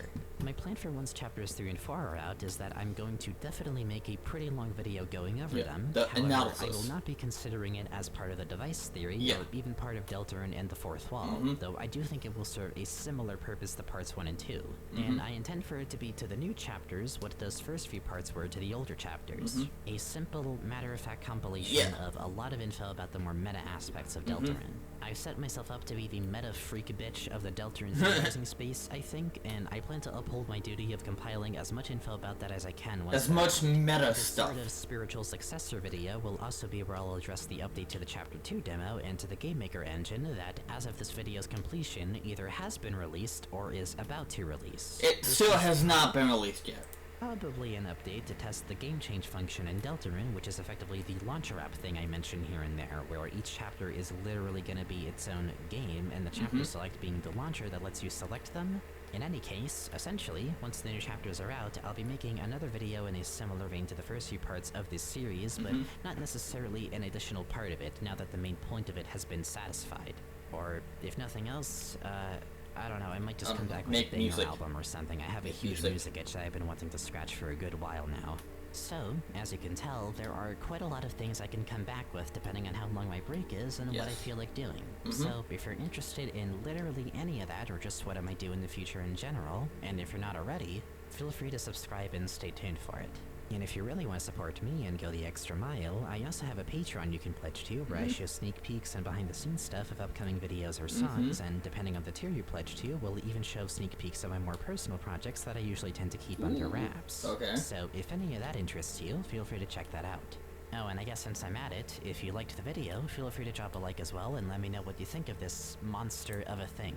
Can I like a video more than once? If you really enjoyed a specific part of it, if you hated a specific part of it, how it made you feel, etc. Although I assume the contents of it will already have so much worth commenting about that it feels almost redundant to even make this reminder, but hey, just carrying out my outro duties here, you know? But with that, I'd like to also make some additional thank yous to not just you all, but some specific people before I wrap things up properly. First of all, I want to thank my patrons for supporting of me course, throughout the production of of course, this thing. patrons. You guys supported me so much, Go the especially people in the later supporting months her of on production Patreon. when AdSense was giving me not Awesome. nearly as much due to me not having uploaded in a while. I really Props hope to that you Part 3 guys will improve for things a lot helping in her that do regard, this. But in any case, the support you all have given me through Patreon means so much, and I hope that the quality of this video reflects the support and patience I've been given by you all throughout its production. I hope to get to do even more for y'all, especially in the higher tiers now that this video is complete. Next, I want to thank Halfbread Chaos, as well as Andrew Cunningham, Toffee Bun, Vivad Veritas, and just the deltarune theorist or YouTuber space in general, but particularly Halfbread. They're the reason I am here making this specific series for you all, and all these people are cool as fuck. I haven't seen any of the other ones, but I know Andrew Cunningham's cool as fuck. And I should watch a couple more of his videos. Myself, I applied for and was chosen by Halfbread to help them with mainly doing their TTS audio for their videos and occasionally editing the videos themselves. This led to me helping them with editing their part of the Delta cast, which then led to me getting in contact with the other YouTubers involved in it, and were it not for that, I don't think I would have been able to push even part 1 out to do as well as it did. And even with that aside, I've always enjoyed their videos a ton and found them particularly cozy, and they've been a wonderful and eccentric person to get to know, and I mean that in the best way. Reaching out to them and them picking me for their work really means so much to me still, even after all this time. I shouted out Andrew, Toffee, and Vivad as well in particular because, for one thing, Andrew was the first and one of many people who shouted out Part 1 when it released, and I think it was a huge push that helped get it into people's recommended more. And I think if it weren't for that, none of this would have worked out as well as it did. But aside from that, I'm thanking the Fatal Gang in particular for also being my first proof watchers of Part 3, or at least a pretty decent chunk of it. And since I know y'all are gonna be watching this, I just want to say thank you all for giving my stuff the time of day and for your thoughts on the video at large, and I can't be grateful enough for y'all shouting out or just supporting my videos in general. You all are also really fucking cool people, and I'm glad I got to know you all as friends to some capacity and that we've been able to bond in some way or another both on streams and off. And overall, thank all 4 of you for being a big motivation in not just kickstarting this series, but seeing it through to its completion. Additionally, thank you to Shadow of Roserade, Spooky Dude, Redhead DJ, Weasel Weasel W, and Wire Girl for the amazing videos I had referenced from y'all for Part 3 in the references to all the videos. Really good stuff about your takes on the game that have helped me a lot with sorting out my own interpretations and some quirks with the device. Referring to those videos to make own conclusions, whenever you have more stuff ready. I want to also specifically thank Shadow of Roserade for not just that, but also for inspiring me a lot with Part 3. A lot of what we talked about especially inspired the conclusions I reached with the game in the last few sections of the video, and I think if it weren't for me rambling to them and other theorists in that space, and also just sending excerpts of the script here and there to them and Andrew and Viva, the whole thing wouldn't feel nearly as sharp and complete as I think it ultimately ended up feeling. Thank you all so much for what you do, and for being a good extra pair of eyes to make sure I wasn't completely losing the plot. Thank you as well to Space Corps, who provided a lot of really interesting info in my earlier months of production for the device theory regarding especially CFL shenanigans and the God Maker and code related stuff. Good on you. A lot of misinterpretations and mistakes I got to avoid making thanks to what I had learned from them then. Next, I'd like to thank my overall personal friend group, beyond and including Fatal Gang, particularly all of Smish Team, and even my friends just beyond that. And in particular, out of my friends, I want to also thank Repulsum for not only helping with that, but also with the model of the SCP-26. That's cool! Yeah, I wonder who made that, like, model of the Sopranos SCP-2614 disc. Repulsum. Good on you. Good shit. Those discs that I use for shout out to Repulsum. They made that model, and it turned out so good for the vibe good that shit. Of the video, even if I only needed to show it for just a few seconds. I hope to do more with you, especially in regards to Blender stuff in the future, if it ever becomes needed, and once I'm able to learn more of that myself. Good shit. Another friend I want to thank is January November, as well as 2 other people who I had picked out, Olivia Orban and Abella. You 3 each came to me in regards to helping with voice acting stuff, and I couldn't decide immediately on just one person, so I let all 3 of you do takes of the one line I needed. I could only pick one of yours as takes, but you all did so well, and I wish I could have picked all of you at once somehow, and I hope to stay in touch with you 3, and also with everyone else who contacted me with an interest in VA help.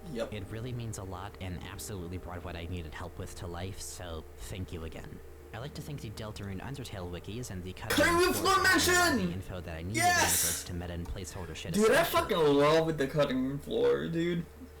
I go to that website often when I want to just look at all the unused stuff and the unused graphics and the unused everything for a bunch of the games that I play, because I like looking at that kind of stuff. You know, I like looking at all the unused content for a game to see what was going on through a developer's head when they were making the game, and if things changed. Because a lot of things do change from, like, betas and prototypes to the actual release. And I know a few games actually do have fully documented pages on their prototypes. A bunch of Sonic games have fully documented pages on different prototypes for different Sonic games. And I like that, because it especially makes me look at how the prototypes differ from the later prototypes, or even the final release. Because you know that these prototypes have things in them that aren't in the final release, or have things that are changed wildly in the final release. But I got a bit too off script here. Shout out to the Cutting Room Floor. They're a fucking awesome website that's a very, very good source of unused and cut content and a lot of video games. And of course, the deltarune Undertale we use for, being the source of the actual knowledge for the games. Yeah. And I also want to thank Stansburiana, The original Reddit post theorizing about the all-caps files and what the device in question may be. The original device diagram. Attention to it then, I don't know if I would have noticed it myself, and you planted the seeds in my mind for me to shed more light on it myself and make the original device diagram became whatever this monstrosity of a series is. I hope I did it justice if you're watching this. Had it not been for your post, this series would probably never have even been conceived. And finally... I don't know how to make this not sound pretentious just by entertaining the thought of it alone, but since I set this precedent in the Backrooms video and King Pencils acknowledged it, I may as well keep up the supposed tradition. So, Toby Fox, if you're watching this and got this far, somehow, first of all, why? How? This is like 10 hours long in total. You're probably a really busy guy working on the game. Yeah, I'm gonna say, if Toby Fox is watching this video, not my reaction, but this video, how the fuck did you manage to find 10 hours out of your day to watch this when you are literally working on chapters 3 and 4? And you're probably very, very busy at working on chapters 3 and 4? Like, how did you find time out of your, like, presumably very busy work days and work weeks and work months, even, to, just watch this? How? Fucking how? And who knows what else. But, okay, actually... Thank you so much as well for what you've done and made. I don't believe I'm special for having my own personal story about how your work has irreversibly changed the trajectory of my life, and I won't claim to be as such. I'm sure you are more than familiar with just how wide-reaching Undertale became and how many people feel touched by your work. But nonetheless, that doesn't change just how immensely your games have inspired me and impacted my own process and outlook on things in the bigger picture. A lot of what I could say here, I already feel I said earlier in the outro, so I won't reiterate. But I'm genuinely so excited to see what you've had in mind for all these years with Deltarune, and I can only imagine what it's like finally having some of these ideas out of your head after keeping hush about it for over a decade. It would be really easy for me to put you up on some kind of pedestal, but ultimately we're all just normal-ish people who want to tell cool stories that we may or may not have gotten from our dreams, or just because. And while I know I am absolutely not going to try to make my dream project on my own because that is a terrible idea, seeing how your ideas reach so many people because of just how clearly you could convey your message and how sincere you were about it inspires me more than anything else to keep doing whatever I might be doing. There is honestly a chance that I might come back from a break without really having plans to make more videos, but rather just pivot to another medium altogether for a while. You'd think that with making this whole series and getting the following I have from it, that I'd probably focus solely on that and just quadruple down on it, throw everything else aside. But what I've learned from studying Undertale and Deltarune so much is how important it is to just make the stories you want to tell, even if you're not sure if anyone will hear them. What matters is that you're able to communicate what you want as sincerely and genuinely as possible, because people will see that and resonate with it significantly. My approach at first was to be cagey, to play the long game and to not really think about going that far with my own work, because who's going to care if it's entirely original, you know? But I realize at the end of the day, even if I do still enjoy hiding bits of my world building in my videos, it's a bit silly to do that just because you're worried people won't like your original work otherwise, right? I should feel confident in what I'm putting out regardless of how familiar it is. And while I know I just enjoy putting secrets and stuff, it shouldn't be for that reason. I guess my point being, if I'm this inspired by what someone else has done, I can only do so much to pay tribute through videos like this. And I think the most reasonable step I can take from here is, instead of simply indulging in that inspired feeling, why not do something with it? I'm not entirely sure what that looks like yet, but I've got ideas. They might be weird as hell, but damn it, these visions have been in my mind for more than long enough, and someone's gotta tell everyone about them, and they're not gonna tell themselves. You probably had no idea how Undertale would do, but you made it anyway. And I am not expecting to make anything that will do even remotely as well as that did. Yeah. Literally no one should. You certainly didn't. But that tells me that it's still worth trying to make what you want to make, even if you don't know for certain how it will do in the public eye. In any case, I think it's better out than in, even if that's into the void. This is by no means me saying this is my last video on the channel, absolutely not. It's not. But having finished my first full, actually complete investigation into something, especially something that hits a bit closer to home for me, it's been a fun, chaotic, crazy journey, but it's taught me that maybe I deserve to be more forward about what I hope to do. I still won't announce anything unless it's, like, actually done, but I should make more time for the things that hit closer to home for me. Yes. In other words, thank you for inspiring me to not only become a better person through your games, and not only to be more motivated as a creator, but thank you for cursing me with the undying need to make something truly horrifying and inscrutable of my own. I don't know when it'll come to fruition, but I know where to start with that, at least. Oh? So to that end, I think I should go make some calls. I'm very excited to see what kind of irreversible realization I'm gonna have about myself, if any, once chapters 3 and 4 are out. But again, thank you for watching this absolutely unhinged series about your baby. I hope you enjoyed it, as I also hope everyone else watching this has. I did. And with that, I think that's a good spot to call it. From here, I'll be taking my break, and we'll see how this one does. Once again, thank you all for watching this far. I hope you all have a good rest of your summer/winter and probably autumn/spring up to whenever the hell I feel ready to come back with some new videos. I'm sure I'll still be streaming in the meantime. The comment response streams to this are gonna go fucking crazy, I can just feel it. I'll probably just spend my break visiting one of my partners, going through my backlog hopefully, getting into more drawing and music for a while and such. Just doing me. It feels weird to say something of a goodbye to this series that's been looming over me for so long, but it's nice to move on to something else now. I don't know what the future of this channel looks like exactly, but if this series alone did so well, knowing the plans I have for what's next potentially, I'll probably be fine. More than that, even. But I guess it depends on how you all feel about it and not just what I think. But in any case, I see this having been just the first of many, many fun investigations to come. Yes. Probably going to be the only one that's 10 entire hours long, but still, I know I've got a lot I want to cover, after my break that is, and after I make some calls. So, to finally do just that, thank you for watching. Now I can sleep for the other 100 years. This was Molly, and I'll catch you later. We got there, 4 parts later, but we got to the end of the device theory. That was a fucking awesome theory. I went into this not knowing what to expect with this theory. I knew that it was going to be a theory about deltarune and stuff like that, and judging from the title, I knew that it was going to be something about the fourth wall of deltarune, but I didn't realize that it would be this expensive and this, like, you know, in-depth into not only the meta aspect, but also the characters itself and how they relate to the meta aspect of the game, and how everything that is the game ties into the meta aspect itself with all these diegetic features that are part of the game's story and everything else. And it's just fucking awesome to listen to it.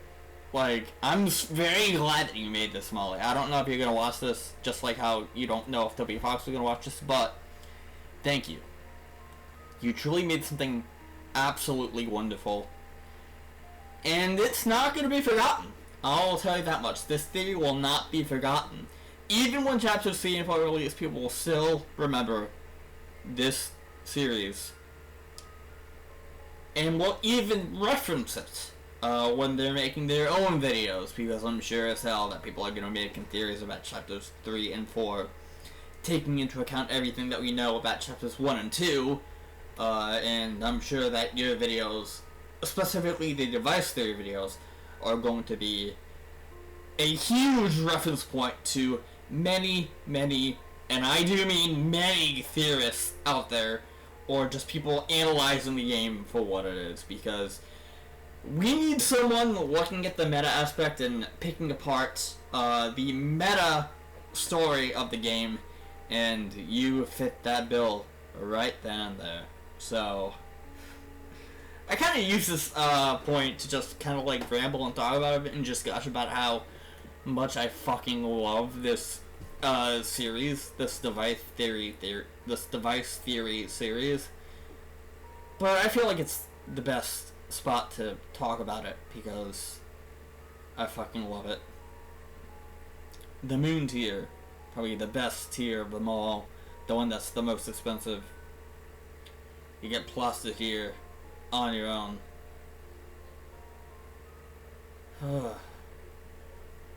Awesome.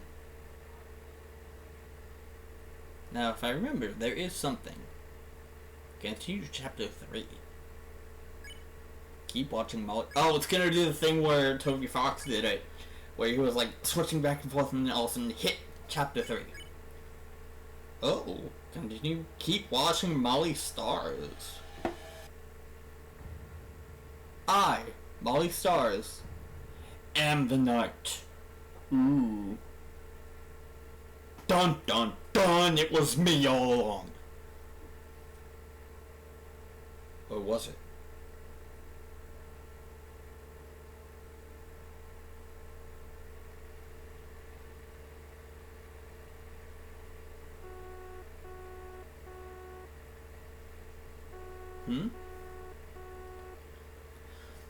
We have a bit of a thing going on here. Oh. Come on, you usually stop by now.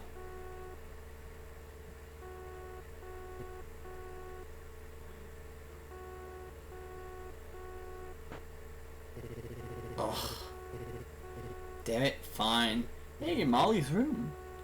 Oh, what is it now? I'd rather not miss something, but false positives shouldn't be this frequent, you know?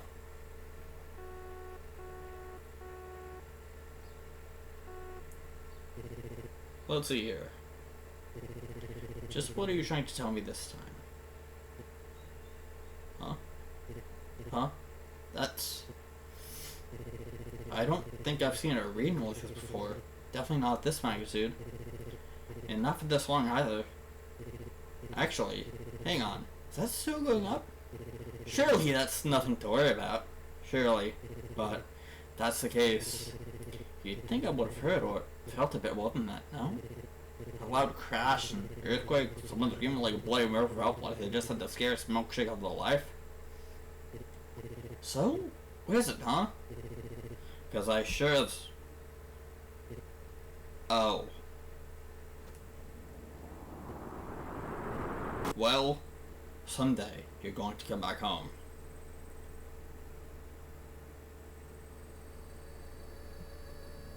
Oh boy.